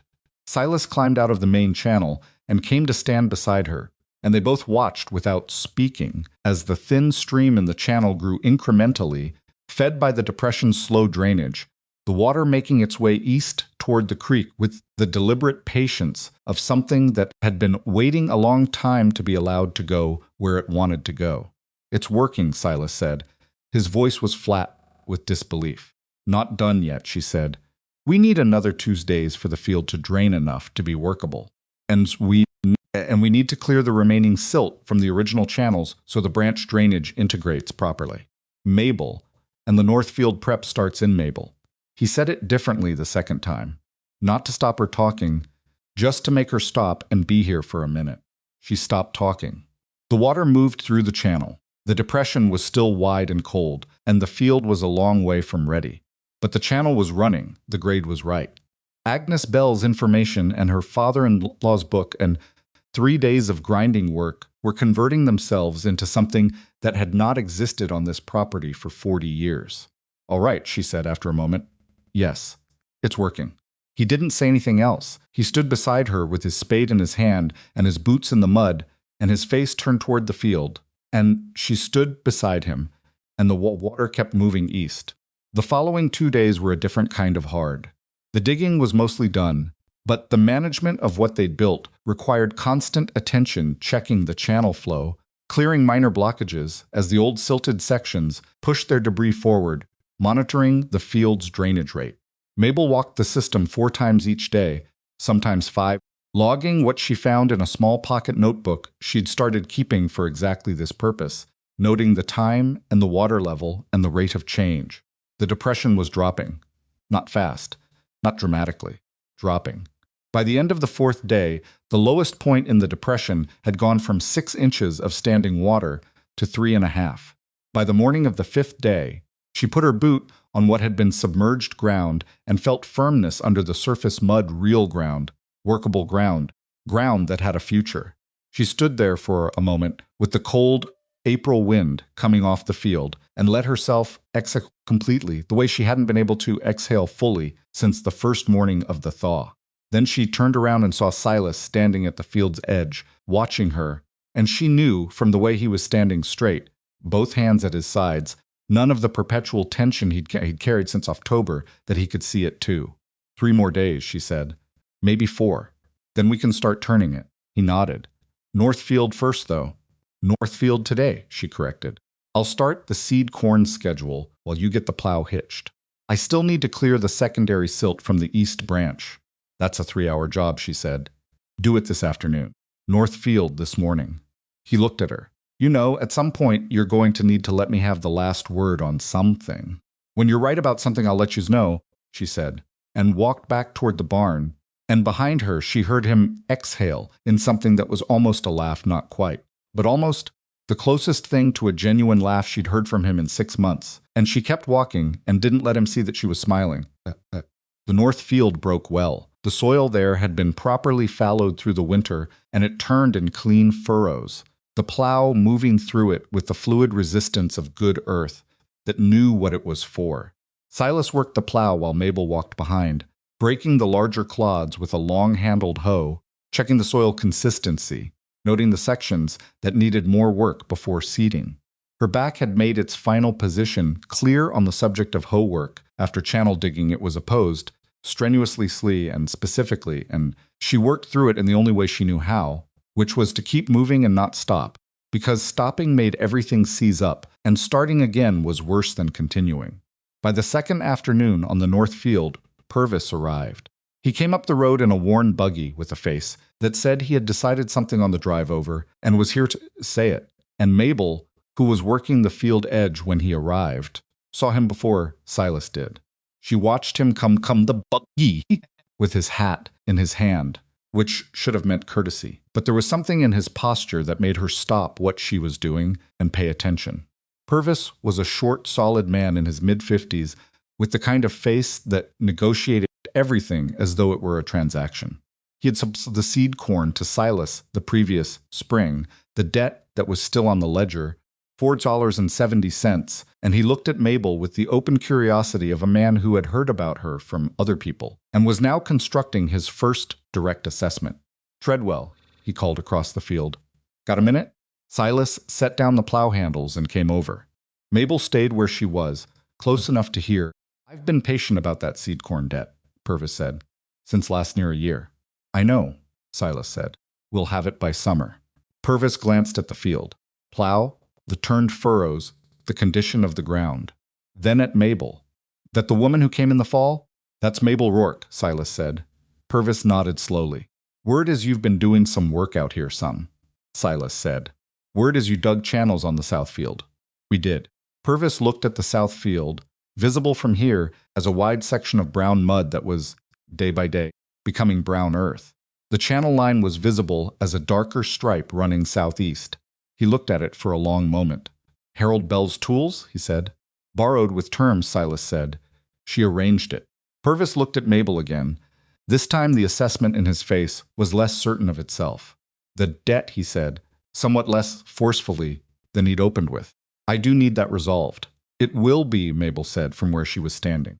Both men looked at her. She had not moved from the field edge. By the end of July at the latest, if our corn comes in as projected. If you want that in writing with a specific date, I can write it today. Purvis blinked. I wasn't speaking to you.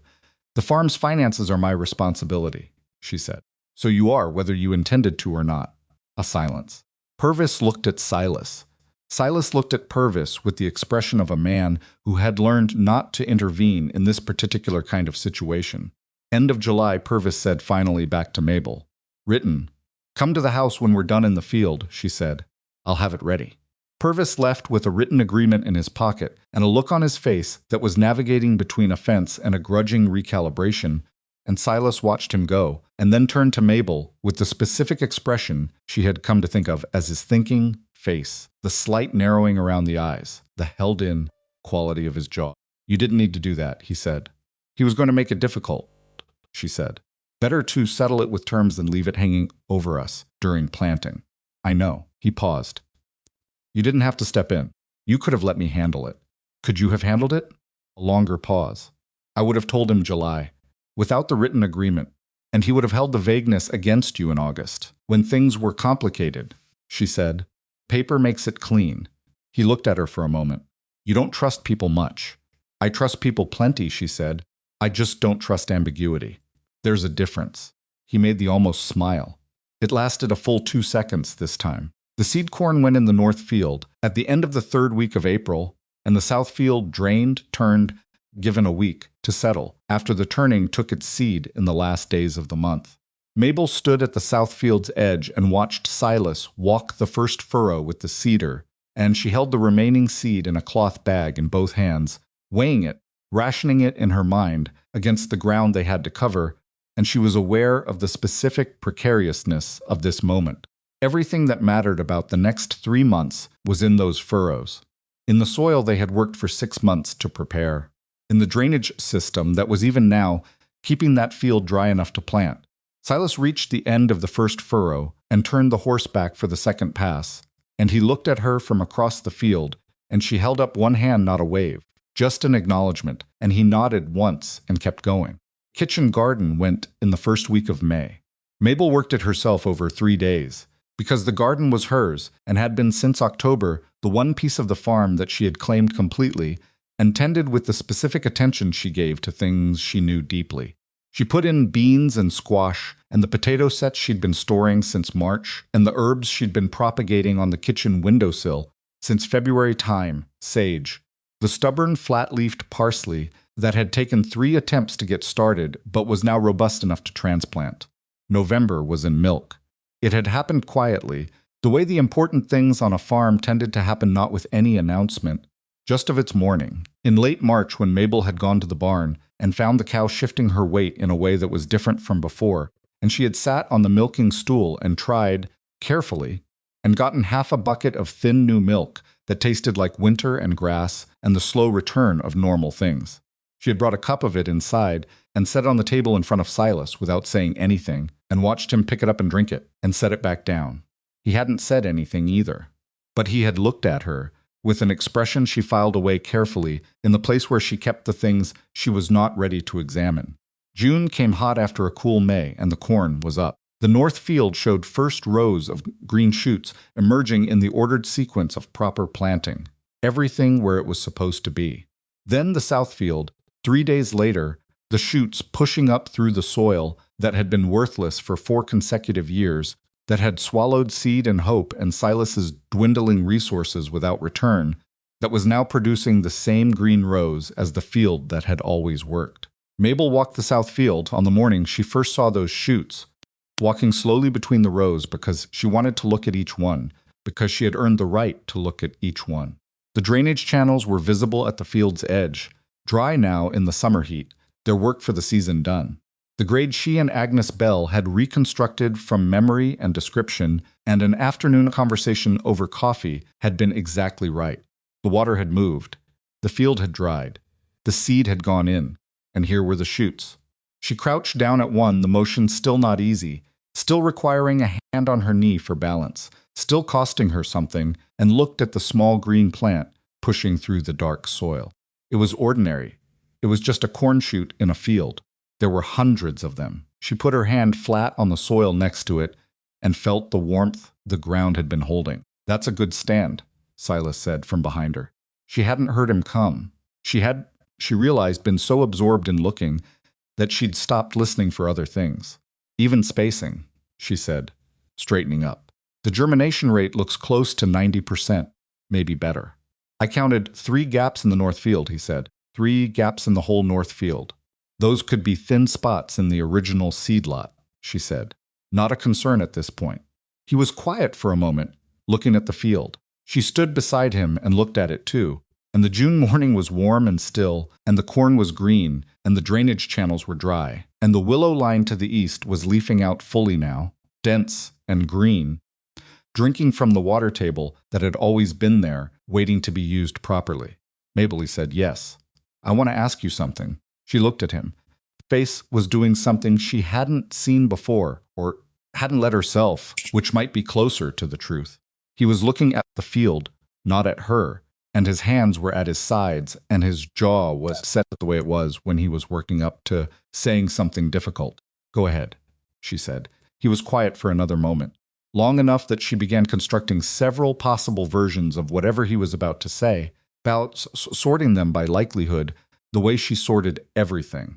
"This arrangement we have," he said, "the one we started in October." "Yes. I don't want to keep thinking of it as an arrangement." She did not respond immediately. She looked back at the cornfield, at the green shoots in their careful rows, at the drainage channels that had been the gamble at the center of all of this. "What would you want to think of it as?" she asked. Her voice was level. She was good at keeping her voice level. He turned and looked at her then, and his expression was the most unguarded she had ever seen it, no protection in it, no carefulness, just the face of a man saying something true. "I'd want to think of it as permanent," he said. "If you would." She looked at him for a long moment. She thought of October and the slammed door and the 2 canvas bags and $4.30. She thought of the ledger with its columns of shortages. She thought of November's first thin milk and the hayloft floor and the argument about which direction was left, and the moment the channel started running, and the way he'd said her name to make her stop and look at what they'd done. She thought about the things she'd been filing away in the back of her mind since February carefully, because there was too much that could still go wrong. There was still plenty that could go wrong. The corn wasn't in yet. The debts weren't fully cleared. The farm was better, but it was not saved, not completely, not in the way that a place was truly saved when it had weathered enough seasons to trust itself again. But she was tired of filing things away. "That would depend," she said, "on whether you understand that permanent means I keep the ledger." The corner of his mouth moved. "I wasn't planning to argue about the ledger, and the decisions about the farm are made together. I thought they already were. And if I think you're wrong about something, I'll say so." "Mabel." He said her name in the tone he used when she was elaborating something he'd already agreed to. "You have never not said so." She looked at him. He looked back at her. The corn rustled slightly in the small breeze off the east. "All right then," she said. He nodded once, and she nodded once, and that was how it was decided, there in the south field that had flooded for 4 years, and was now standing green and orderly in the June morning, with the drainage channels dry at its edge, and the willows leafed out to the east, and every practical and impossible thing they had built together between October and now alive and present in the ground around them. Neither of them mentioned it again that day. There was too much to do. The garden needed attention. The hens needed water moved. The north fields had a section along the eastern edge that she'd been watching for signs of inconsistent germination and wanted to check before the end of the week. They went back to work. That was how it was between them. That was how it had always been. The important things said plainly when they needed to be said, and then back to the next item on the list. The corn grew. The corn grew, and July was hot, and Mabel kept the ledger. She updated it every 3 or 4 days through June and into July. Sitting at the kitchen table in the evenings after supper, working through the numbers by lamplight while Silas sat across from her, doing the small repairs that always needed, doing a harness buckle, a tool handle, the leather on the horse's bridle that had been cracking since winter. They did not talk much during these evenings, but the silence had long since stopped being the silence of two strangers, being careful around each other. It was the silence of two people who had run out of the things they needed to explain and were comfortable in the space that left. She noticed when his hand stilled that he was watching her work, not the ledger her. She kept her eyes on the page and let him look, because she had stopped pretending not to notice these things and had not yet decided what to do with the noticing. There was still too much that could go wrong. The corn was up and healthy, but healthy corn in June was a promise, not a guarantee. The summer could turn dry. There could be early frost. Price at market could drop. She had learned from a life that had not been particularly gentle with her that the time between a thing going right and a thing being truly secure was exactly when you needed to keep paying attention, because that was when people relaxed and the next problem walked in through the unlocked door. So she kept the ledger. She kept the lists. She walked the fields every morning and checked the drainage channels every week and watched the sky the way a person watches something they don't entirely trust. The debt to Purvis came due the last week of July. She had been calculating against it for 2 months, watching the corn develop, estimating yield, running and revising her numbers as the plants grew from knee-high to waist-high to the full-throated height of a good summer crop, the ears setting and filling in the August heat. She had told Purvis end of July, and she intended to be right about that, but intending and achieving were separated by the variable of what the market was actually paying on the day you showed up with your wagon. Silas took the first cutting of the corn to market on a Thursday morning, and Mabel stayed on the farm because the garden needed attention, and because one of them needed to be there, and because she knew perfectly well that if she went and the price was low, she would spend the entire drive home unable to stop calculating how they adjusted from here, and she was better off doing something useful with her hands while she waited. She weeded the bean rows. She moved the hens to the eastern section of the yard, where the pickings were better. She checked the southfield drainage channels and found a small blockage at the secondary branch junction, a clump of grass that had washed in, cleared it in minutes with the narrow, washed her hands at the pump, went back to the kitchen and started supper. She heard the wagon at 4:30. She did not go out immediately. She finished what she was doing at the stove, moved the pot off the direct heat, put the lid on, and then went to the door. Silas came across the yard with his hat pushed back on his head and his face not telling her anything. She had learned to read him well enough that no information was itself information. It meant whatever he was carrying was something he was organizing before he said it. He came up the porch steps and stopped in front of her. $31, he said. She stared at him. For the first cutting, he reached into his jacket and pulled out the folded bills and held them out. Market's up. Better than last year by 9 cents a bushel. Garrett was buying again, the same man who took the hogs, and he remembered us. Took the money, counted it without apology. $31. She did the arithmetic standing there in the doorway, running through the columns in her head the way she'd been running them for 8 months. Purvis $4.70. The remaining Henderson credit balance $3.40. Agnes Bell's tool payment, she had promised 20% of the first harvest value, and 20% of $31 was $6.20. Winter feed reserve. Seed corn held back for next year's planting. When she was done, there was money left. Not a lot. Not enough to call them prosperous or safe or anything close to comfortable in any long-term sense. But there was money left, which meant they had moved from surviving to something that had a different name. Something that was not yet security, but was in the direction of it. "We can pay Purvis tomorrow," she said. "We can pay Purvis today if we drive back to town before 6, he said. "I thought you might want to." She looked at him. He was watching her with that expression, the unguarded one, the one he'd been showing her more often since June, that she was still adjusting to receiving. "Yes," she said. "Let me get my coat." They drove back to town in the late afternoon and paid Purvis at his front door, cash, $4.70, and Mabel asked for the written note back, the one she had signed in April, and Purvis somewhat grudgingly, but with a distinct shift in his manner. Now that he was looking at a woman who just handed him exact payment on the date she'd promised, folded it and returned it, and she put it in her coat pocket. On the way home, she took it out and looked at it once, and then put it back. She wasn't sure why she wanted it. Some instinct about keeping records, about having the physical evidence of a thing that had been worried over and then resolved. The same instinct that kept her ledger. Henderson was next, 3 days later.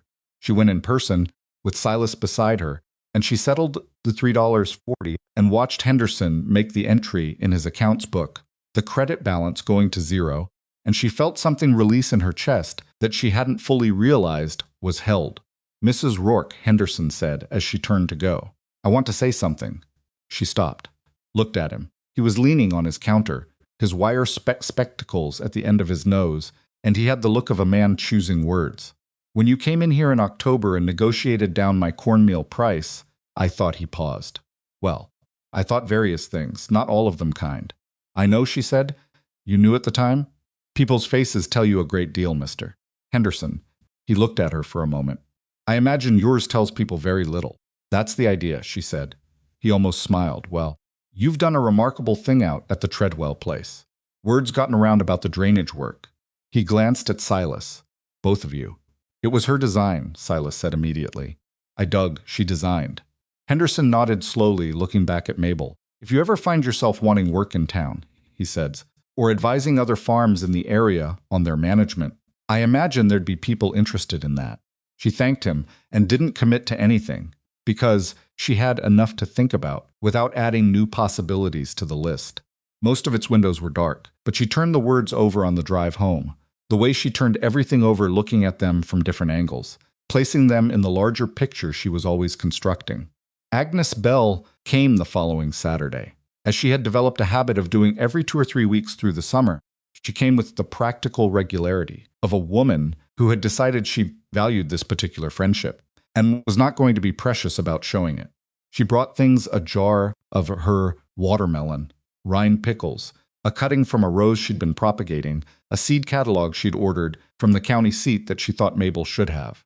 They sat at the kitchen table, and Mabel poured coffee and put out the cornbread she'd made that morning in Harold Bell's cast-iron cornstick pan, which was the best pan she'd ever used for the purpose. And they talked the way they had been talking since February, directly, without decoration, with the comfortable efficiency of two women who had both lived long enough to know that time spent on preamble was time wasted. "I heard you settled the Purvis debt," Agnes said. "Tuesday last, and Henderson Thursday." Agnes picked up a cornstick, looked at Mabel. "How does the ledger look?" "Better than any point since October," Mabel said. "Not good. Better." "That's an honest answer." "It's the only kind I have." Agnes ate the cornstick. Outside, through the kitchen window, the second cutting of corn was visible at the edge of the south field, the stalks standing in the mid-August heat with the particular confidence of a crop that has found its conditions right. The drainage channels were invisible from here, dry and settled in, the raw earth of their walls already greening over at the edges, with new grass, but Mabel knew exactly where they were. She had walked them this morning, as she walked them every week, checking for erosion, for blockages, for any sign that the system was deteriorating. It wasn't. The channels were holding. "There's something I want to ask you," Agnes said, setting down her coffee cup. "Go ahead. Are you staying?" Mabel looked at her. "I'm staying. Permanently." "Yes." Agnes was quiet for a moment. "Then he asked you properly?" Mabel considered how to answer that. "He said he wanted to think of the arrangement as permanent." "In the south field in June," she paused. I said, "All right." Agnes looked at her with those sharp, tired eyes that had gotten less tired over the summer. "In the south field, we were looking at the corn." That's very Agnes seemed to search for the word. "Practical." "It's us," Mabel said. Agnes made a small sound that was not quite a laugh. "Harold asked me while we were mending fence," she said. "I told him to ask again when he wasn't holding wire cutters." "Did he?" "He waited until he'd put them down." A pause. "Thought that was enough." They sat together in the warm kitchen and finished the corn sticks and the coffee and talked about the seed catalog and about the third property west of town that Agnes had heard was struggling with the same drainage problems the Treadwell farm had. And whether Mabel might be willing to talk to them, which was what Henderson had been gesturing at, with his remark about advising which Mabel had not stopped thinking about since. I don't know that I'm in a position to advise anyone, she said. Agnes looked at her with a specific expression. You solved a drainage problem that everyone in this county had written off as unsolvable. You took a farm that was 2 seasons from foreclosure and made it productive. You negotiated with Henderson and Purvis and Garrett and won every time. She paused. What exactly do you think advising requires? More experience, Mabel said. You have more experience than most people twice your age, Agnes said. The kind that comes from actually doing the thing rather than reading about it. Another pause, though you did read about it. I read about it and then I did it, Mabel said. Reading about it wasn't enough alone. No, Agnes agreed. It never is. The second harvest came in September. The south field, the one that had flooded for 4 years, the one Mabel had staked and dug and argued over and gambled on, produced a yield that Silas had not seen from that ground in his memory. He walked it with her the morning after the cutting, when the field was bare stubble in the September air, and you could see the whole of it at once, the full 30 acres of what had been a struggling, half-salvaged farm, and was now something that looked and felt and functioned like a farm that had its legs under it. I want to tell you something, he said, while they were walking back toward the house. All right. He was quiet for a few steps, choosing his words with the deliberateness she had come to recognize the sign that what he was about to say was something he'd been holding for a while. When you walked back up that porch in October, he said, after I told you to go, I didn't know whether I was going to say anything. I almost didn't. I know, she said. What made you turn around? She thought about it. I heard the question in your voice, she said. About the willows, you weren't asking to make conversation. You were asking because you actually wanted to know. She paused. People who actually want to know things are worth talking to. He walked beside her in silence for a moment. I almost let you walk away because of how you looked, he said. He said it plainly, without excusing it. Because you weren't what I pictured when I wrote the advertisement. I know that too. It was wrong. It was human, she said. Humans do that. You stopped doing it in about 30 seconds, which is faster than most. I'm not sure that's a compliment. It's an observation, she said. I don't give compliments where observations will do. He almost smiled. The almost smile had become, over the course of the past several months, a more complete smile more often, not a dramatic transformation, just a face that had remembered it was capable of the expression. She had noticed this change the way you notice changes in things you watched closely, gradually, and then all at once. The full harvest tallied out to $64 across both cuttings, and the late garden surplus she had sold through Henderson's store, preserved goods, and dried herbs, and the excess potato crop that had outrun their winter storage capacity. $64 was not wealth. She was clear-eyed enough about their situation to know that $64 was the beginning of stability, not stability itself, and that one good season did not erase 4 bad ones in any permanent sense. But it was enough. It was enough to settle Agnes Bell's tool debt, the 20%, which came to a payment that Agnes initially tried to reduce, and Mabel insisted on honoring in full, and which Agnes finally accepted with the expression who had stopped being surprised by Mabel's stubbornness and had moved on to respecting it. It was enough to purchase winter feed for the livestock without the rationing anxiety that had characterized the previous year. It was enough to put away a seed reserve and a small cash reserve, the first real cash reserve the farm had held in Silas's years of ownership. And it was enough, Mabel wrote in the ledger, on the last day of September, sitting at the kitchen table in the early evening with the lamp burning and the first cold of autumn coming through the window she'd left cracked because she liked the smell of it, to close the first page of the new accounting year with a number on the income side that was larger than the number on the expense side. She looked at that for a long time. Then she turned to a fresh page and started planning for next year. They were married in November, which was not planned in any ceremonious way, but was the natural consequence of a series of practical conversations about the farm's future, and the legal clarity of shared ownership, and the fact that Silas had been trying to find a way to say something for 3 months, and finally said it plainly on a Tuesday morning while they were doing the autumn fence inspection. I'd like to make it official, he said. If you're willing. The partnership, she said. All of it, he said. She looked at the fence they were inspecting. This section needs 2 new posts, she said. Mabel. I'm not ignoring you, she said. I'm saying yes, and also this section needs 2 new posts. There was a pause. Both of those things can be true, he said. They are, she said. They were married quietly at the end of the first week of November, at the county clerk's office in the nearest town of any size, with Agnes Bell as witness and Henderson as the second, who had apparently been expecting this outcome for some time based on the completely unsurprised expression he wore through the entire brief proceeding. On the drive back to Briar Hollow, Agnes sat in the wagon bed behind them, and at some point Silas reached over without looking and put his hand briefly over Mabel's, where it rested on her knee, and she turned her hand over and held his for a moment, and then they both went back to watching the road, because the road required watching. Agnes in the wagon bed looked at the sky and said nothing, which was its own kind of comment. The winter of 1876 was harder than the previous one. A cold snap in January froze the pump and cracked the water barrel and brought 3 weeks of temperatures that kept even the hardiest outdoor work to the absolute minimum. Silas developed a chest cough in February that worried Mabel enough that she made him rest for 4 days, which he did badly, getting up twice on the third day before she put the blanket back over him both times with a firmness that he eventually stopped arguing with.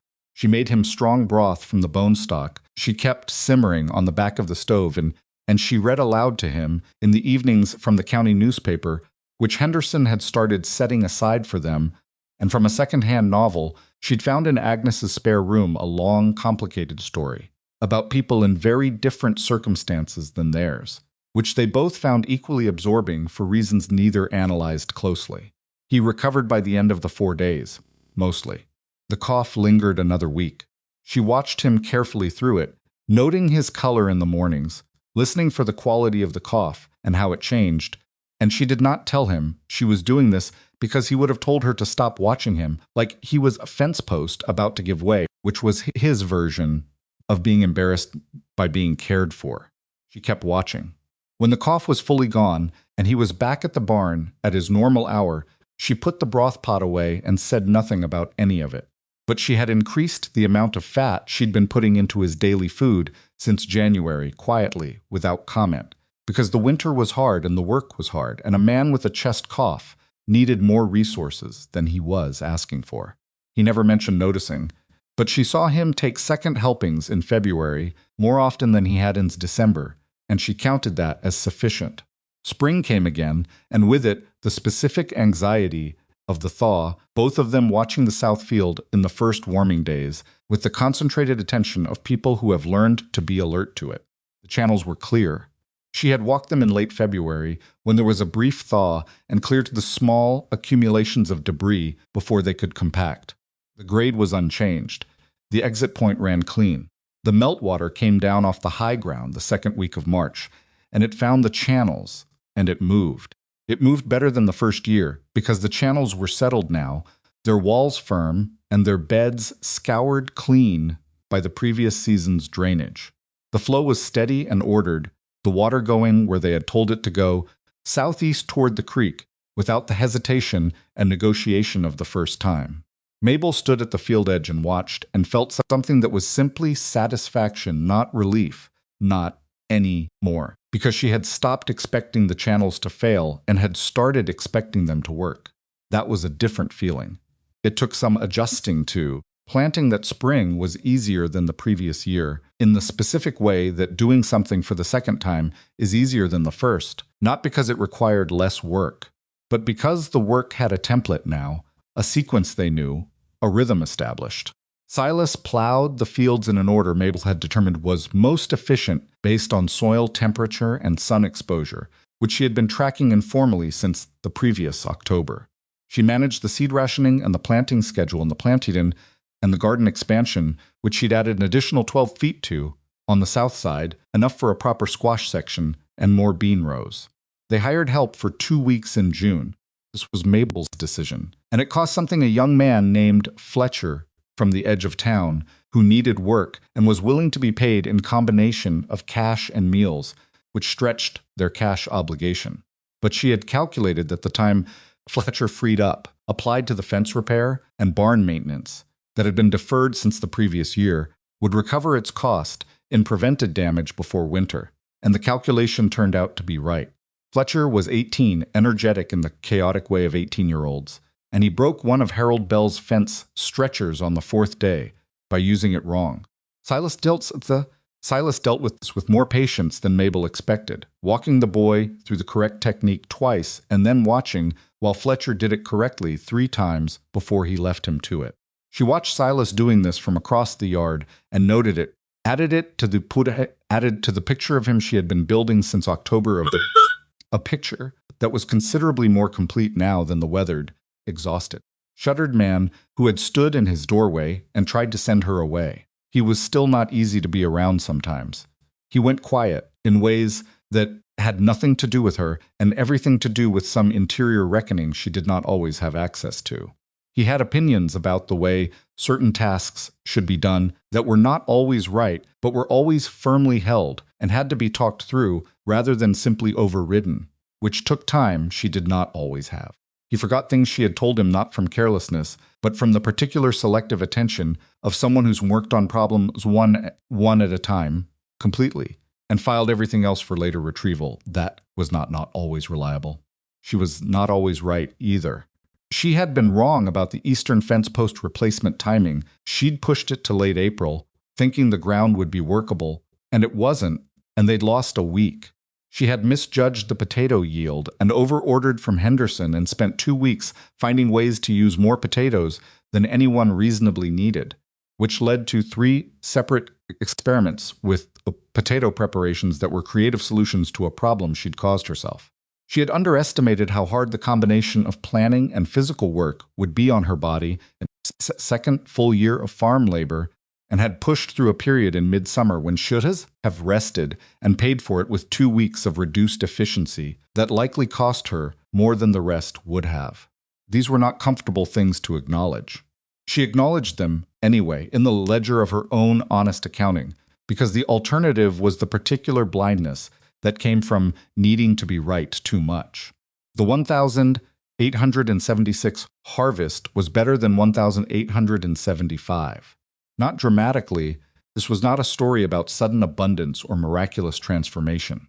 The improvement was in the range of 20% better yield, which in practical terms meant they could plan the following year from a stronger position, pay Agnes Bell a second installment that she again tried to reduce, and Mabel again insisted on honoring, purchase a piece of equipment that had been on the deferred list since the previous October, and set aside a slightly larger cash reserve. Henderson, when she came in to settle the autumn accounts, looked at her over his spectacles and said, "The Hartley farm on the West Road. They've been having trouble with their south drainage for 3 years. I told them they should speak to you." She put her payment on the counter. "I'm not in the business of giving advice. You're in the business of knowing things that other people need to know," Henderson said. "That's what advice is." She looked at him. He looked back at her with the equanimity of a man who had been in business long enough to know exactly when he was right about something. She visited the Hartley farm the following week, a Wednesday afternoon, driving herself in the small cart they'd purchased with part of the autumn revenue. She spent 2 hours walking their south fields and asking questions and looking at the ground, and she told them what she saw plainly, without decoration, in the same matter-of-fact terms she used for everything. The grade was wrong on their existing attempt at a drainage channel. The exit point was poorly placed. The branch layout was fighting the natural water movement rather than working with it. She drew them a sketch on the back of an envelope she'd had in her pocket. She did not charge them for it. It did not occur to her to charge them for it, which Silas pointed out that evening, when she told him about it. "It took you 2 hours," he said. "It was useful information," she said. "They needed it. You could have asked for something." She thought about it honestly. "Next time," she said. "Think about it next time." He looked at her with that expression. "That means you won't."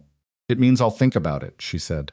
He let it go, which was one of the things he had gotten somewhat better at, though not entirely, which she neither expected nor required. People did not get entirely better at things. They got incrementally better at them, and that was what progress looked like when you were honest about it.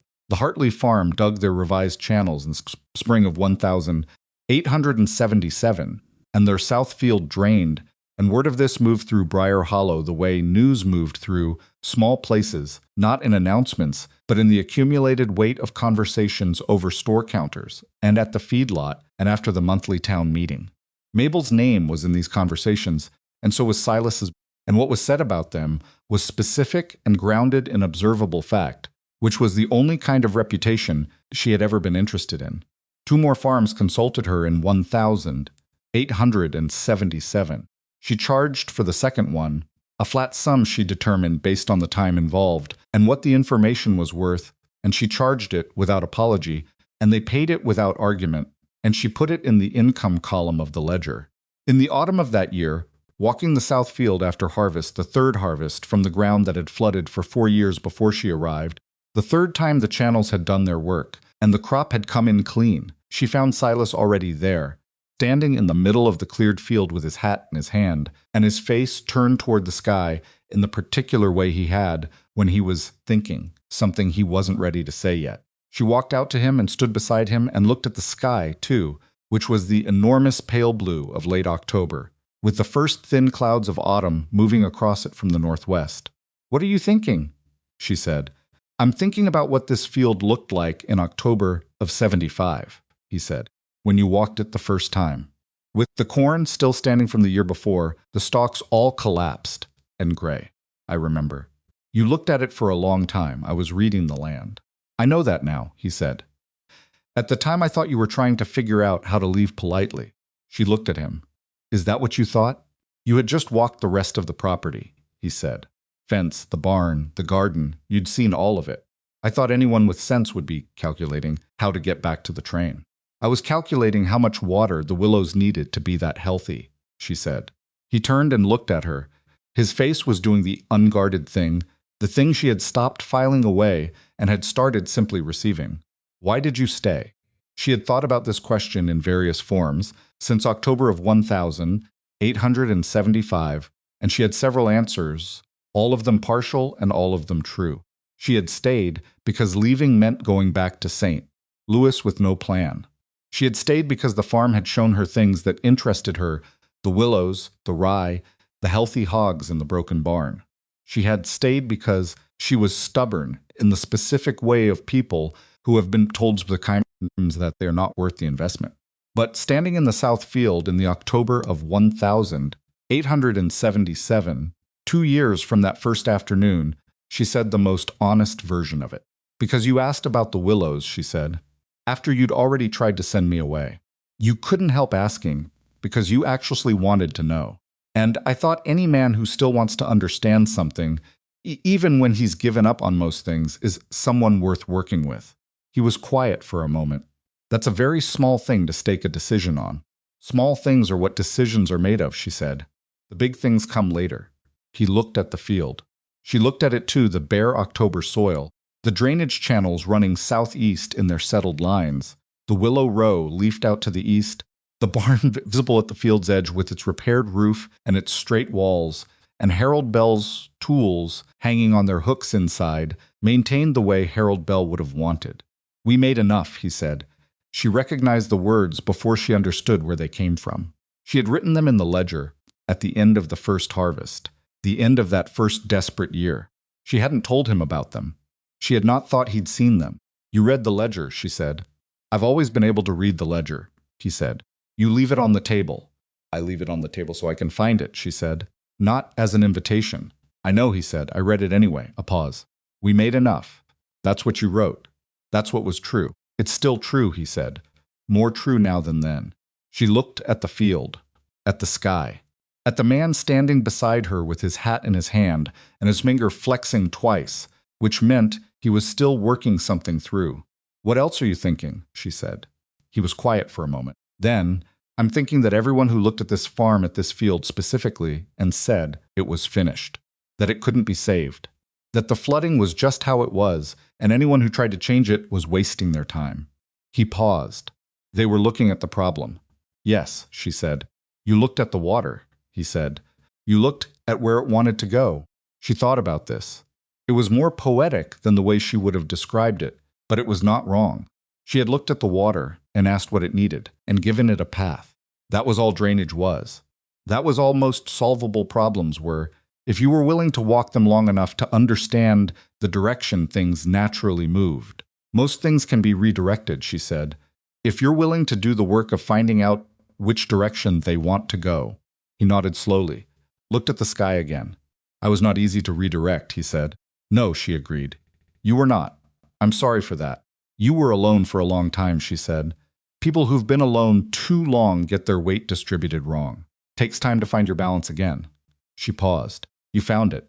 He put his hat back on and looked at her with the complete version of the smile, the one that was no longer almost anything, and she looked back at him and did not look away, which was something she had been practicing. They walked back to the house together, through the bare October field, not hurrying, because there was supper to make, and the evening's ledger work to do, and November to check on, and the small list of things that never got entirely emptied, and none of that was waiting anywhere except where it always waited, in the ordinary ongoing life of a farm that was no longer failing. The farmhouse, when they came in from the field, was warm from the fire Silas had banked before they went out. The kitchen smelled of the morning's bread. The shelves were full. The ledger was on the table where she'd left it, open to the current page, the columns she would update tonight after supper. She had not written anything on the closing page yet. She would write it tonight when the numbers were settled and the day was done. She would write what was true, the way she had always written what was true, because the ledger was a document of honest accounting, and she had never kept it any other way. What was true was this: they had not gotten here because everything went right. They had gotten here because when things went wrong, and things had gone wrong, repeatedly and specifically, and sometimes at the worst possible moment, they had kept doing the next thing on the list. They had not been saved by luck or by talent alone or by some quality that set them apart from other people who struggled and failed. They had been saved by stubbornness and plannings and the willingness to trust each other with the parts of the problem the other person understood better. And by the willingness to look at a flooded field and ask not what was lost, but where the water wanted to go. Mabel sat down at the table and opened the ledger and picked up her pencil and began. Outside the October dark settled over Briar Hollow and the Willow Row, and the channels that ran southeast toward the creek, and the farm that had been someone's failure for 4 years held its ground in the dark the way things do when they have finally found their footing quietly, without announcement, simply there. And in the kitchen, the lamp burned, and the pencil moved, and the columns of the ledger filled themselves in with the particular small arithmetic of a life that had been, against considerable odds and through considerable work, made to add up.